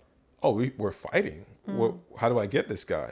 Do I figure out? Oh, And then it's like, but then you read the room. And you're like, oh no, this is a joke. This is how they joke online. And then yeah. it became like, I'm not okay with this. I know. I'm angry. I don't want to play anymore. But wait a Right. minute. What am I gonna do? Am I gonna like look at this guy's IP address and like find him? I'm gonna like exert that much energy on It's that? tempting. I It's won't lie. tempting, but it's like, what's the point? Just play the game and just ban him. So I reported him, and then I have a screenshot in my phone where it's like I have all these gamer tags where they would curse me out, say racist comments, and it's like, oh, I remember that. I remember being upset about that. I took a picture and I probably sent it to like a group chat or whatever, and nothing ever happened. It's like, man, this person literally took the time out because you can't just type in. It wasn't a text. You'd have to do up, up, up, down, down, space, space, space, da, da, Oh, da, put in da. the gamer tag. Yeah. Yeah, like use your gamer controller to type Yeah. and to type obscenities and racist comments. Oh, yeah. There was no like Yeah. keypad. There were keypads, but he didn't have a keypad. Like this guy's probably in Montana somewhere with his grandpa's internet or something. Yeah. That, like honestly, like just how it is online, just the whole culture of it is like one of the reasons why I've never really ventured to playing online either. Yeah, Sometimes like I see the appeal and I see how it's fun, especially for games like Call of Duty when you just want to go and just like yeah, shoot and just like, blast people and things like that. But it's just like being a woman. yeah, I mean, yeah, they can't see me, but they can definitely hear me. yeah. As like, I don't want to be out. Like, I don't want to freaking deal with that crap. Yeah, there's Like, even it's a just lot of there's a lot of streamers who are VTubers, specifically because they don't want people to see how they look. Like you know what a VTuber is? actually no. I don't. So it's like a virtual YouTuber. Oh, Like an yeah, animated because character. I've seen like VTuber before. Yeah. Yeah, I actually never knew. Okay, that makes So sense. it's like a virtual YouTuber, a virtual avatar Yeah, with all their emotes and all that stuff, and they use that as a way to. Sometimes they just prefer that, right. and other times it's like to protect themselves because Yeah. there are people. People are just weird. People. Yeah, they're stalkers. People are They're stalkers. like, Yeah, people are just very creepy. yeah. Men and women. So Yeah. yeah, it's just gotta be careful. Yeah. Like, I do know that's just like really annoying, and it's just a whole other extra layer for women, Yeah. especially because it's just like a guy could just be out here, like trying to find her, and then thinks that, like becomes like a stalker and things. Yeah. I mean, of course, like women do that too in regards to that. It's just like, I don't know, because I guess because video games are seen as like a male space. I guess because there's just more men in that Yeah. space. So you're gonna attract a lot of men, of course. And if you're like, I wouldn't even like if you're just a girl, it's just Yeah. a woman, like Yeah. Like if you're a woman and you walk into a gun range, people are gonna look.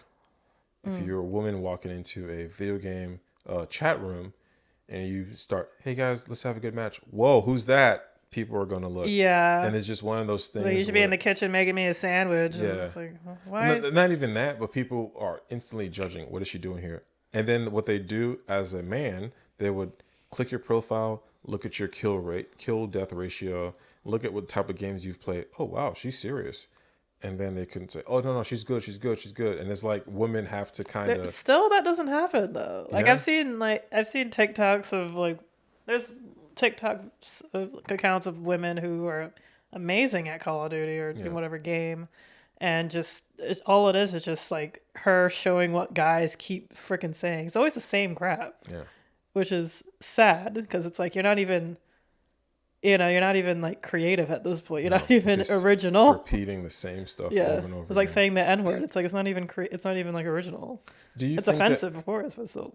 Do you think that it's offensive when black people call call white people racist, and they're not?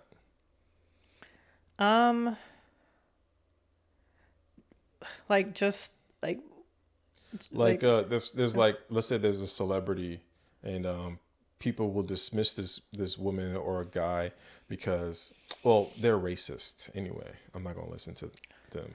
oh And there's like nothing to really back it, but it's just something that a community of people believe, like, that girl's racist or that guy's racist. Don't listen to them. oh really? I don't think I've ever like. I guess I probably have seen that, just not Yeah. really even like thought about it and just assumed. Like, it's one of those things where it's like,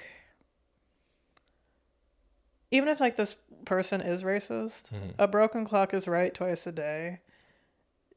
I'm not gonna say like whatever. I don't know what the heck it is that they're talking about. If they're saying like dark chocolate ice cream is better than white chocolate ice cream, it's like, okay, I would say that that's correct, but it's just one of those things where it's like I can always find somebody else who would say the same thing. It's like I can find a better working clock person. Yeah.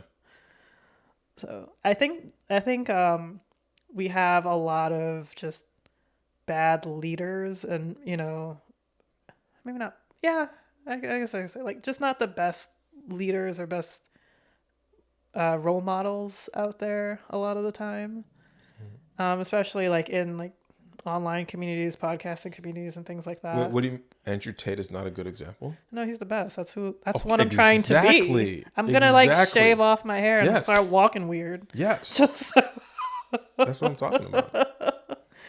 and it's just like, I don't know, like it's just sad that there isn't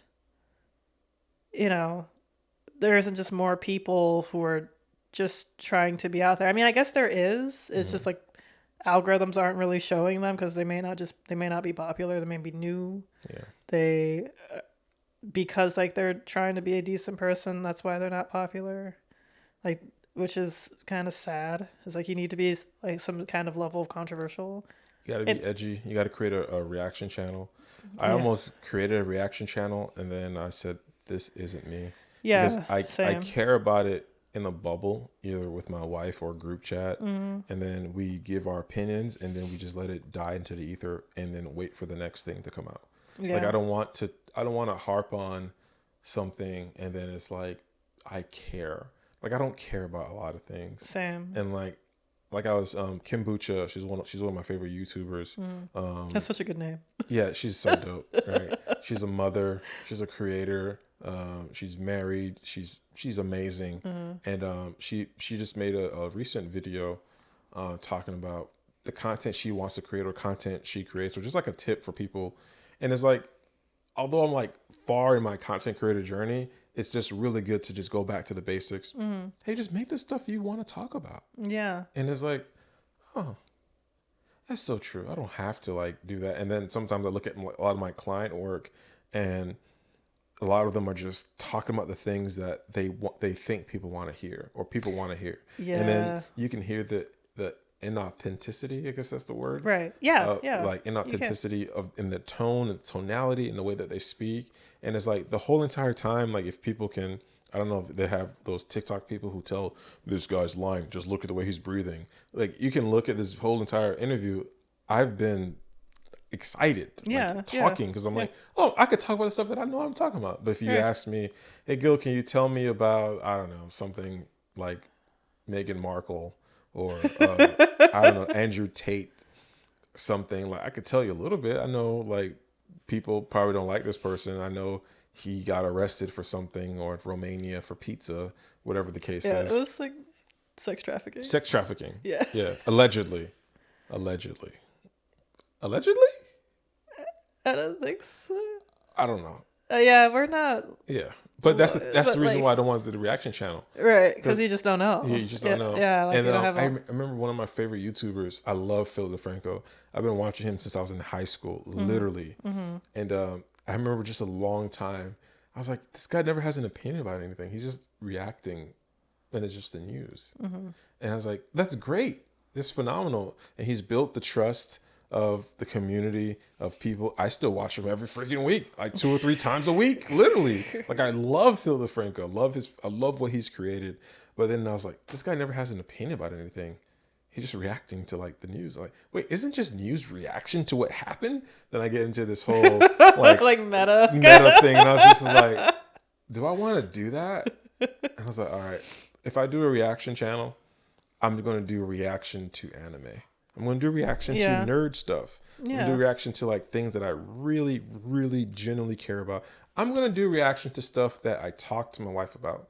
Yesterday, I had a 30-minute discussion about Madara Uchiha and Tobirama Senju, which is like anime characters from Naruto. Yeah. And then I explained the battles between him, and there's like the racism of Hashirama's brother, Tobirama. And she was just like, okay, babe. I was like, you get it? Do you get? She's like, I get it. I get that you are excited to share this information. It's just like a random idea I thought about, babe, and I just want to share it with you. Like, that's the stuff I want to do. I want to do that stuff. I want to talk about things that get me really, really excited and share them, versus worrying about what the rest of the world cares about. Hey, we want to talk about Blake Lively and Ryan Reynolds, and like I could pretend to care. Like it's very interesting. I could read a script. I have an Elgato prompter. It's a beautiful prompter. You can get it at guildormeus.com/Elgato prompter and get it, you know, and it's phenomenal. I can read a script and say, hey guys, Blake Lively did this and this and that and all those other things, and then not care. Yeah. Like I don't want to do that. I don't want to put something out and then have people believe that I like truly feel a certain way about a thing when I really don't. Right. Yeah. Because that's just like very inauthentic. I'm not Candace Owens. Like I can't care. I love Candace though. She's the best. She's the best at what she does. She's the best at reporting things that people want to know in her community. You think? Like, okay. I mean, I don't know. I don't really follow her. It's just I know that she's just like very controversial and like more so like on like the right wing side. Like it seems like I don't know. It seems like grifty to me, but I could be wrong. She was right wing till she got fired, or she left allegedly, or got fired from the Daily Wire. And I was like, all right, let me look into this. Maybe she's independent now, and she's independent, doing her thing, and she's a black woman, and I like it or not, I gotta support black women. Speaking of black women. Okay. But okay, let me just clarify on Candace before I get canceled here. No, you're... I like Candace Owens. Do I like everything she says? No. Okay. I really don't. But I just love the fact that she is on the internet saying whatever she wants to say, and like it or not, she's doing it, and I like that per se. Yeah. That's fair. Yeah. She's Speaking good. of black women, Speaking of black women, one of the things I really like about the relationship between you and your wife is that you two have come to like a conclusion of just being able to talk to each other about everything. Mm-hmm. How did you two get to that point? Oh, we made it out of a cult together, and we spoke about it and how that affected me, how that affected her, and what did that do for us and the beliefs that we held about society and reality were all just makeshift lies to keep us in this fortress of solitude where we only could commune with people within it and not commune with other people. So then when I had my best friend live with me for like a year, I realized that, wow, he's a person with things that he likes, things that he hates. And even though he is of society, what we would call him, like he's a flock society. Really? Like, yeah, society. Like you, like that's how, like most people were referred to in your church, like some... Not in my church, because that's the thing. Like everybody's different. Okay. But in my small group of friends, we call them, the society, or wow. non-believers. People would say, Gentiles. Okay. Regular people. Gotcha. I've known him since I was in the 7th grade, and I lived with him. He's a regular guy. And then when I left the organization, me and my wife did. My wife left a little bit earlier than I did, and it kind of. I was like, "Come on, let's go. Come on. You got to come to church. Like people are asking about you. People are saying where you at." And she's like, "I'm not in the mood." I didn't know your wife left before you. Yeah, and then it became a thing where like I'm almost lying. She's sick, or she's tired. She's not working on Sabbath, is she? Even though she wasn't. I was like, no, just. She's away, or she's at her mom's church. It just became a thing where I was just like, what am I doing? Yeah. And then I got so much responsibility, and I was like at the church at a young age. I just dipped, and then we left, and we basically just spoke about it. We spoke about how I felt, how it'll impact our families, how people are going to be spreading rumors. Like people had so much even I would say like racist or like bigoted rumors that they started about my wife and I leaving. It just became so ignorant to the point where none of them like asked you. They just like created these. Yeah, created this reality. Oh, he left because she poisoned him and told him all these stuff and trying to make him like become secular and all that stuff. Oh, so it became like a thing where it's like we had this adverse reaction where we're young, just getting married, and we want to enjoy each other's space and company, and we can't because every Saturday we gotta go to church. Every Friday we're here, we're doing this, and it became a lot. So us going through that allowed us to like start our marriage instantly. Like, oh, we can talk. Oh, how did that make you feel? Okay, cool. All right, hey, I got this plan to start working here. I want to do this. Hey, here's this person. I want to get into photography. I want to try this. I want to do that. What did you learn? It's her seeing the progression, me seeing the progression in her, and we can just talk about it. Like we do nature walks as much as we can. Like we go to like state parks. We go to regular parks, and we just would walk and talk about our day, talk about our week, and we do that. Now we could do that every Sunday. But before my schedule changed, it was like every other Sunday or like every once in a while. But now it's like every Sunday, hopefully just keep doing that. And we talk all the time about whatever, work, talk about family, talk about, something in the past, talk about something that's bothering us or her or me, talk about things I want to buy, like the Rodecaster video. A Rode, please see this video. Give me the Rodecaster video. We talk about stuff like that. Talk about plans that I have. Like talk about NAB. How I'm excited because I'm gonna meet a lot of my favorite creators. Tom Buck and his wife Heather are gonna be there. Oh, you never met them in person before? Never. They're in Cali. Oh, okay. Yeah. So they're in Cali. So And then Doc Rock, I got to meet at Pod Fest this year for the first time. And Doc Rock is like a hero to me. He's like, he's this amazing guy, and I got to meet him, and it was so surreal, like just standing there, like, oh snap. So I got to meet him, spoke about that, and I told her how excited I am to like go to NAB for the first time, and it's like it's so crazy, you know. So yeah, we talk about everything. Yeah, like I love that about Chill too, because like, you know, just how you talk about your wife and how you speak about your wife, it's just like she just sounds awesome. Yeah. And you guys are just like, it just seems like there's a level of freedom that y'all have because you guys know each other so well and you guys are so open with one another. Yeah. I know that there's like a lot of relationships where there's a lot of secrets, there's a lot of like it doesn't seem like they really like each other. It's like, yeah, y'all love each other, but you don't really seem like you like each other. And you could tell too. There's like tells that I have is like I don't know. I had no idea that I talk about my wife so much until somebody brought it up. Somebody was like, dude, you talk about your wife all the time. And I'm like, oh. Yeah, because she's awesome. Okay. Yeah. I was like, damn. I'm sorry. I didn't know I talked about her a lot. And I didn't know that was a thing that most husbands don't do. They don't talk about their wives. They more so want to like keep it hidden that they're not married.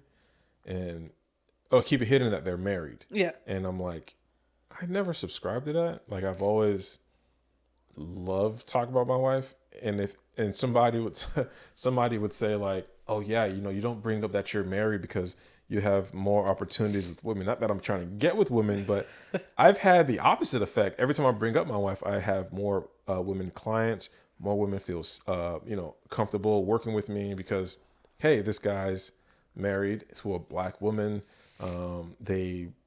They like working with him because, his wife is black.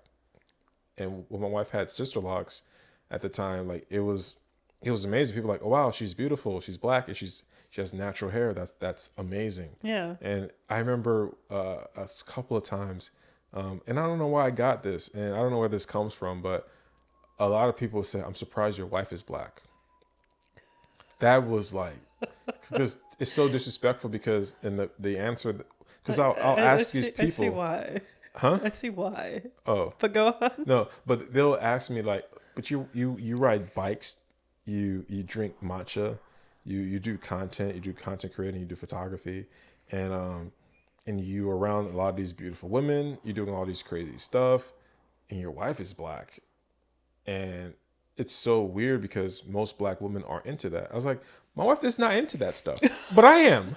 What does that have to do with my wife? But then I've seen other male content creator friends who are married and who have wives who just so happen to be black would tell them that they could only do this particular content in this way.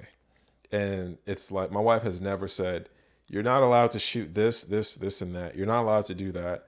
My wife has never said, I don't want this to happen. I'll say, hey, babe, I have this idea. I want to do this. I want to try this shoot. I want to get this lens for this camera. I want to try this particular shoot.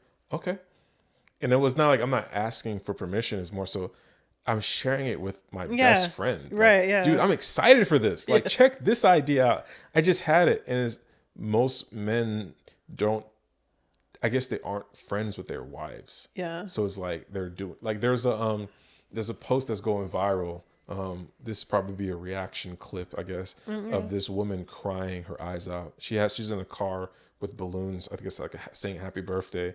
And she's crying at the fact that, she shared it on the screen on TikTok, that her husband has friends or female friends at work who are saying happy birthday to him, happy birthday to my work hubby, or happy birthday, I love you so much, and this and that. And they're like 2 posts, and she was crying her eyes out, saying that what type of relationship is that? Why would somebody say that? And then me and my wife reacted to it exactly like this. No over exaggeration.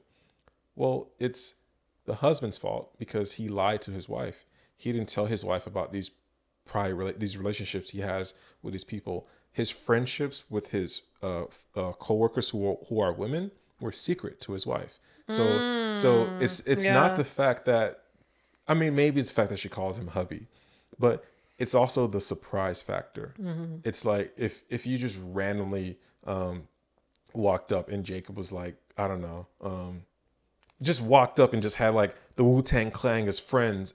Yeah, I hang out the Wu-Tang Clan all the time. You didn't tell me that. Yeah. You know, it'd be kind of like upsetting. Yeah. Well, you'd say it's a bad example, but it'd be like something surprising. I didn't know this. Yeah. Why didn't you tell me this? And it's just a shocker. I tell my wife everything. And some people would say that you have to have your own life too. I'm married. I don't have a life. We have a life together. And that's the difference where But you also do a lot of things like without your wife. Like your wife's not like in the other room. she is. Babe. No, but that's another thing too. And then I did a podcast with this woman. Her name was Vanessa.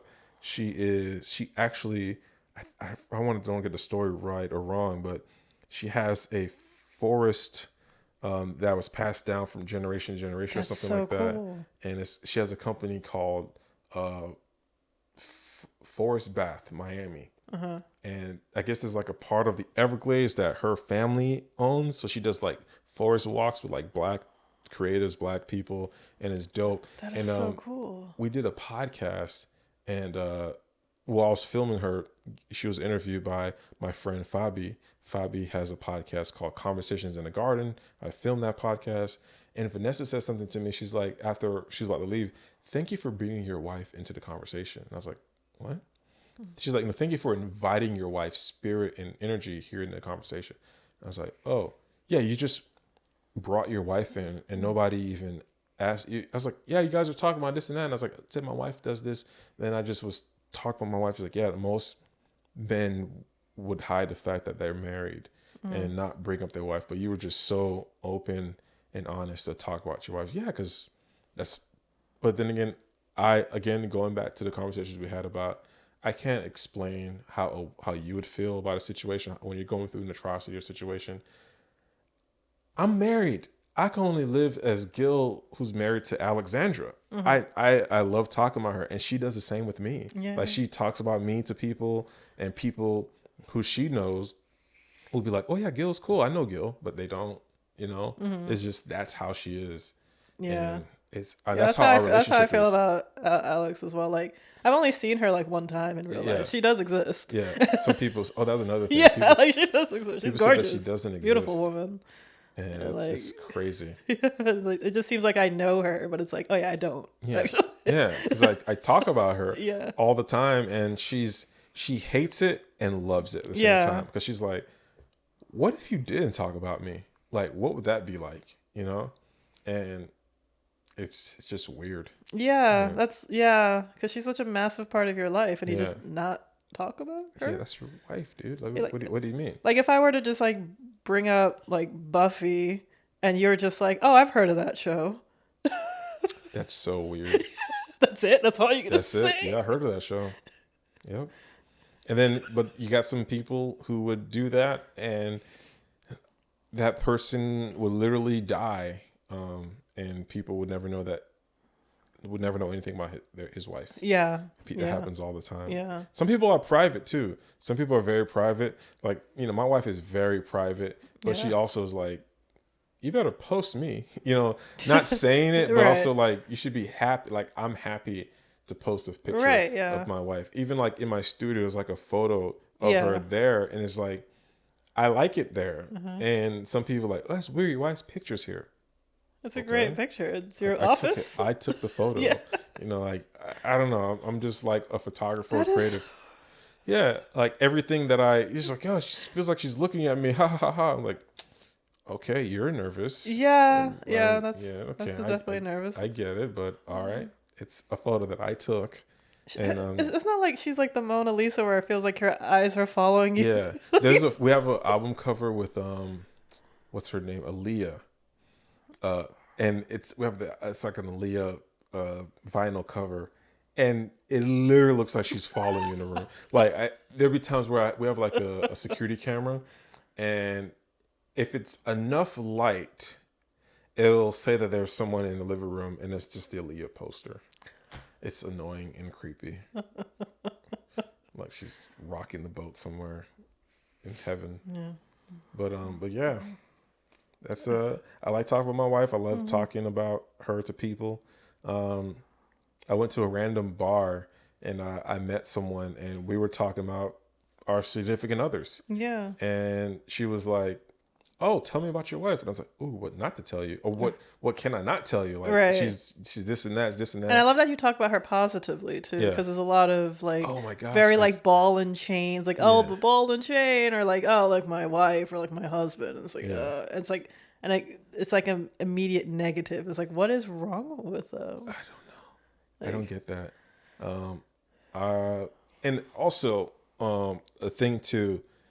I had a homegirl who was married, and she was married to a guy, and all she could do is like just stand, talk about negative things about the husband, in front, behind his back, and my whole thing is like, it's going to avail nothing for you telling everybody online, talking about him or talking to your new side piece guy friend that you're dating secretly, disrespecting your husband. It's not going to do anything because I don't know him. Right. And it's like you're just saying all these negative things about him. And it's like, all right, your turn. Let's disrespect your wife. And I was like, No. even if my wife did do anything to bother me, which she doesn't, You want but to it's share? really, I'm not, Yeah, what's the no, point? How's exactly. that? Hey, y'all, I need help, man. My wife, man, she be mad that I don't clean the dishes. Oh, looks like it's your fault.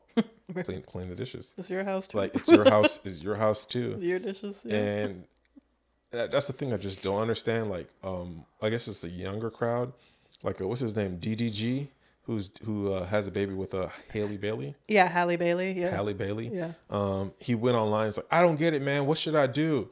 He's like online requesting people to help him out with his relationship and putting out their problems online. He is like not a gentleman in any regard, and I'm not gonna say I don't. It's not a disrespect. It's more so the way that he's moving is not gentleman like, and I feel like it's very rough men like. Like a gentleman is very soft in regards to when they speak. When they not soft when they speak, but how they move. They're not going to like disrupt the room and shake things up. Yeah. And you should basically Okay. you should be a force to be reckoned with, without people like seeing you like shake things up or like say anything like, oh, like, the guy has a respectability. Like he understands how to walk into the room and be seen and heard. And Haley Bailey, Halle Bailey. Halle Bailey, Like Halle Berry, but instead of Halle- Berry, Bailey. Halle Berry. I'm halfway stupid. Halle Bailey. Halle Bailey. Yes. Yeah, she played Little Mermaid, right? Yes, she did. Okay. And the other one's getting her rocks knocked off that movie with the bees, the swarm. Oh yeah, Chloe Bailey. Chloe Bailey. Okay. Halle Bailey, Disney. Yes. Chloe Bailey, Not Disney. OnlyFans. Okay, gotcha. But yeah, like I think I saw him post something. I don't necessarily follow him too much. I think he's like a rapper, a musician, Something. like a streamer, and he made a song, and I'm like listening to it. Obviously, a reaction, and the reaction is obviously a negative reaction, and I hate doing that because it's like I'm just repeating a chamber of secrets, so to speak, of like what somebody else said. So then I listen to him and I watch his streams. He's like a streamer, and it's like I get it. This guy's cool. This guy's really cool, and I could kind of see the appeal, but at the same time, it's not gentleman-like. He's not, doesn't have any like respect for people, but also he's young. And did you ever expect any young rock star to have respect for people? You know, especially for the women he's dating. Yeah, And he's especially like in young the early 20s. and on Yeah. fire. Like he's literally on fire, like killing it. And he's doing amazing things with whatever he has, the opportunity that's afforded to him. But he's not a gentleman. And there's Right. ways to do it. There's ways to move. But also, he's young. And Halle Bailey Yes. is amazing. She's gorgeous. But I just kind of feel like she's embarrassed. You think so? Huh? You think so? Like I I feel put like it. it's just like when you're young, you know, like, because I think she's like 24, 25 Yeah, maybe. so she's like he's the forerunner guy getting the Let me four. actually look it up. We have the Yeah, technology. we do. How old is Hallie? Because I know she's younger than Chloe Bailey. She already has a kid. She's 24. Her kid might be like a year old at this point. I don't know time anymore. Oh wow, The hold on. kid may have just been I'm born gonna yesterday. call this guy. I didn't see his FaceTime. This Kamal. We Oh, mentioned him at whatever time we did, yeah. and he called me. Oh, wow. I guess he heard.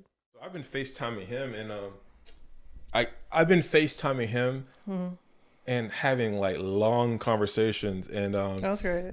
it's like there's not a lot of men that I have. Like me and Jake are like tight. That's like my brother. I fucking love Jake. Yeah. And Not to be confused with my boyfriend. oh. They're two different people. Jacob Downs, like he's fucking amazing. Like he's like my photography mentor. I've learned photography with him starting out. We both had the same camera, the Nikon D3200. It's like a crop sensor camera. The one that you were using at the photo walk started with that. That was like 2014, 2015. And then I progressed and, got better cameras. Like he's phenomenal. I could talk to him all day about stuff. Like he's a truck driver. He also works for the same company I work for. I didn't know he was a truck driver. Okay. But we worked together at like this entry level position years and years and years ago. But Kamal, me and him, we talk photography. We talk life. He's also married. He has kids. He's from the islands as well. So there's like a lot of overlap. He's black, and I just love this guy. We talk all day. And Antonio, there's two Antonios that I know.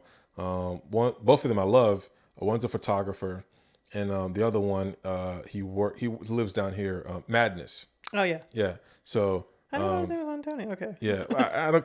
He doesn't like to be called Antonio, but last name is Durant, so call him Durant. But Okay. two guys that I Any relation to Kevin Durant? no, no, but I was like, maybe that's why he likes to be called Durant. Yeah, right. But I could talk to those guys all day, man, and it's like it's so different because I used to have conversations with women on the phone all day, just talking about things that they want to do, go through, things that they're going through, work, creative projects and stuff. And it was great. It was phenomenal just to like be open and all that. I used to text you all the time. Yeah. Audio messages and stuff. Yeah, And we yeah. still do. Yeah. Yeah. I was basically like Kamal would be like, we would talk all the time and stuff. Yeah. And my friend who passed, we would literally just be on the phone just talking about creative stuff. So I think men should definitely have like a male friend in their life that they can like talk to. And the thing is, like, I know some people would say, yeah, they just need a place to hate women. Like most guys, to be honest, most guys when they're on the phone, they're like dissing women or they're just objectifying women. But I can honestly say, Really? Okay. most guys, that's what the like the stereotypical thing. Like guys Okay. just talking about stupid crap that don't mean anything. But Right, I've had right, a friend, me and him would just talk about, hey, I'm playing baseball with the kid, or I'm at the water park with my daughter. My daughter's here and that. We talk about stuff, talk about creative projects I'm working on, the goal with the project. Like we used to talk about CoSpace all the time. He's like, man, that's so dope. It's a black space made by a black woman, and she like gives you all these opportunities. We started talking about that, and we would talk, and then me and Kamal would talk about tactics and photography stuff, talk about our goals, talk about, he spent many years in the Marine Corps. So we talk about his deployments and stuff and how he viewed the world. Like he went to Japan, lived in Japan, obviously off Bay or whatever. And it's just great conversations with like dudes. And me I wonder and if he knows my friend, because my friend was in the Marine Corps in Japan as well. He was Really? a black dude. Yeah. I wonder if I still have his number. I'll look at it later.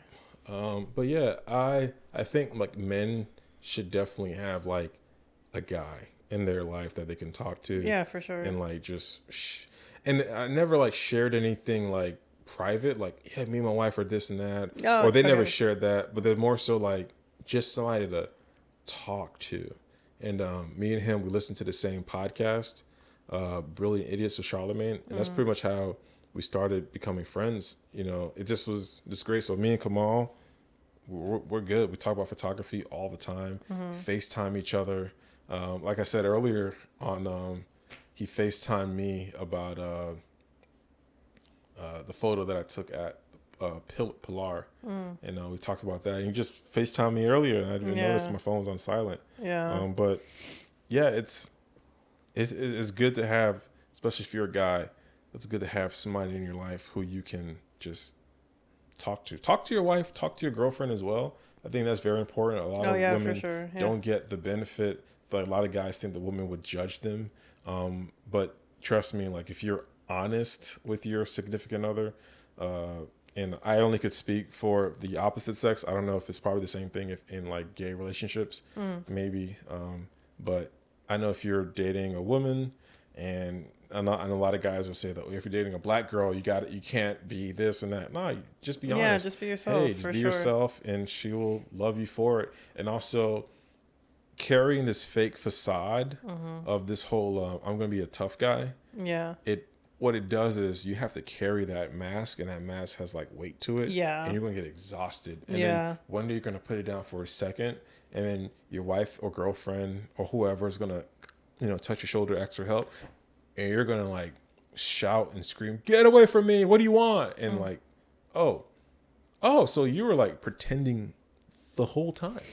And Yeah. that's tough. Yeah. So my therapist says that like if you're doing something like that, it's acting. So like, there's two words in acting. It's action and then cut. Yeah.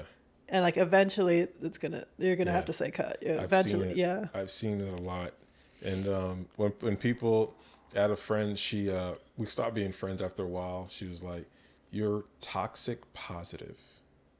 That is a thing. And she's like, "You're just always on go, and you always have an answer for everything, and you're just always trying to help, and it's annoying to me."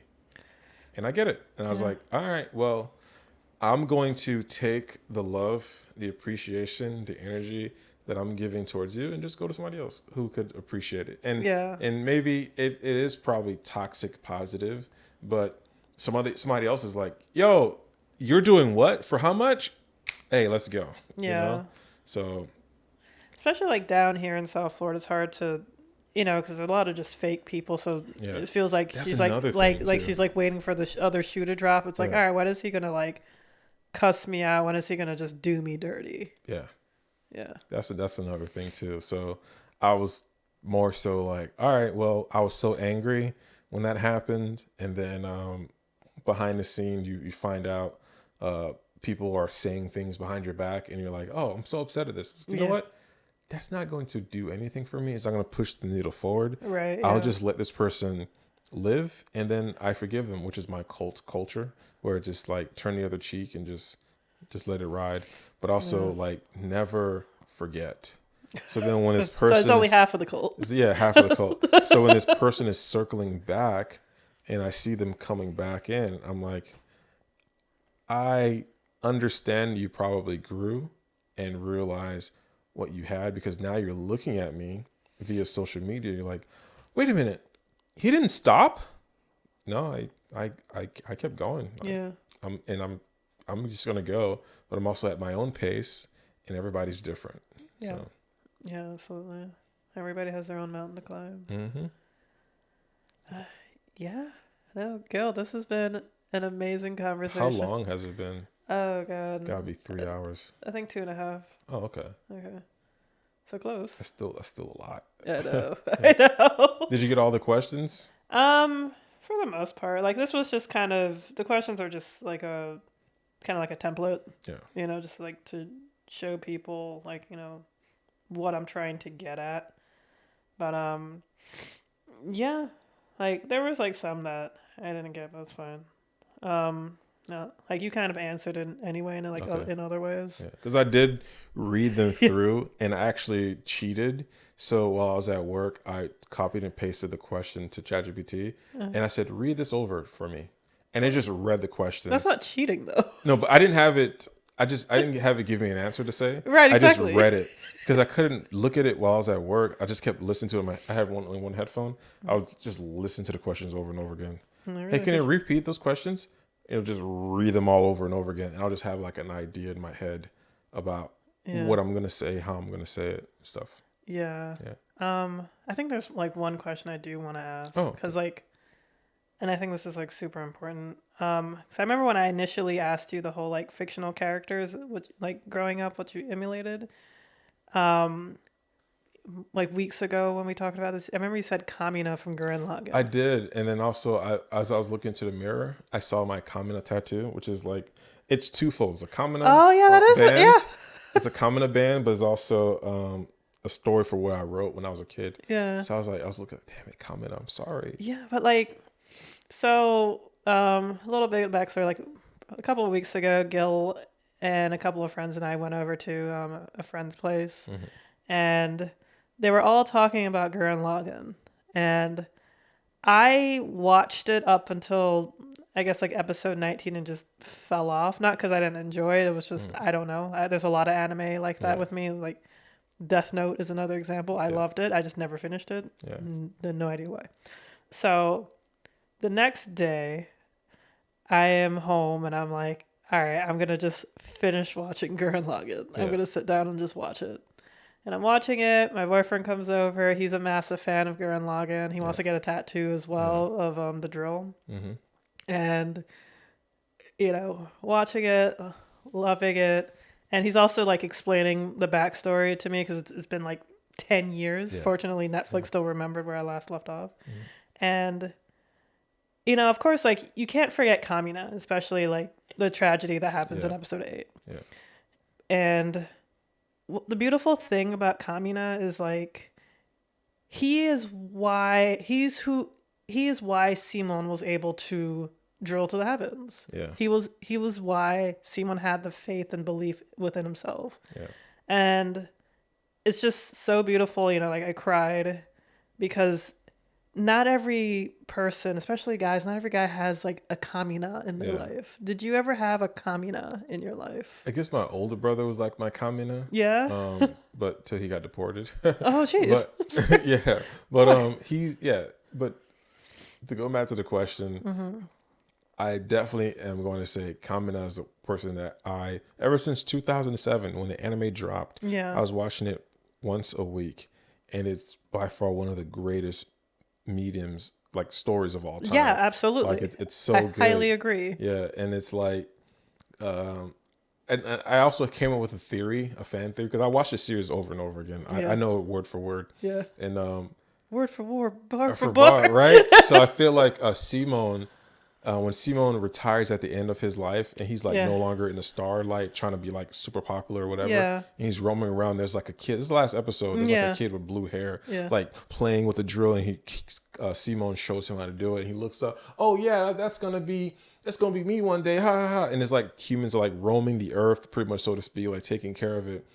I almost believe that that's Kamina as a kid, and Simon's. Or Kamina's father is really just a mentor, and it was Simon who went back in time, or I don't know how to say it, but it's just I've always thought of that mysterious person who Kamina says that's my father. That's just Simon.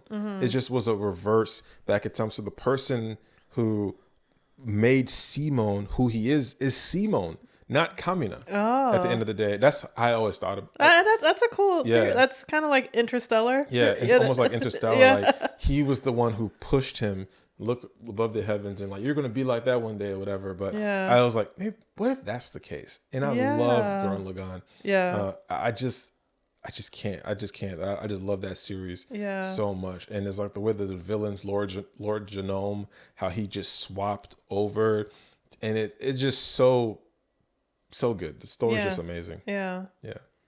No, like it's so important to have like a mentor or somebody in your life like that. And so was there anybody else aside from your older brother?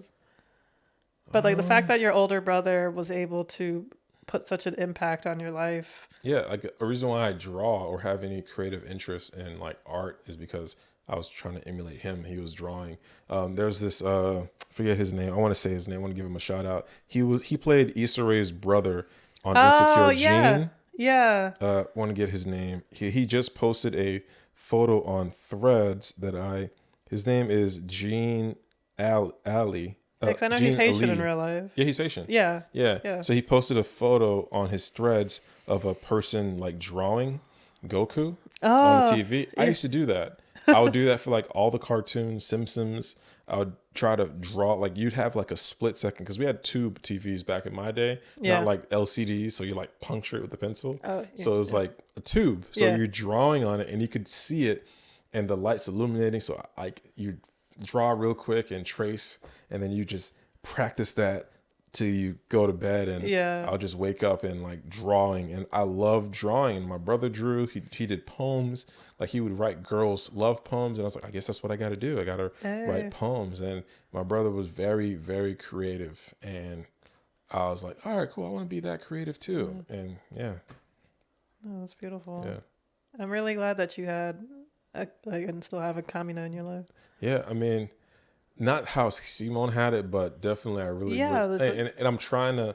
That's why I'm a part of Born on Purpose. It's a nonprofit here, and I'm trying to be like a Kamina, so to speak, for like a lot of kids. Yeah. So I joined this nonprofit. I've done it before with another nonprofit called Handy, where we teach kids how to use laptops, computers, create podcasts.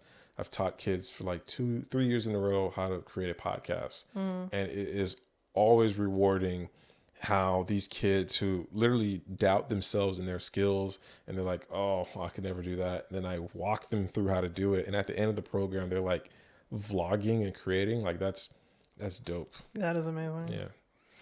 Yeah. All right. Now we're wrapping it up for real. Wrapping it up for real. Yeah, I just wanted to make sure I asked you that question.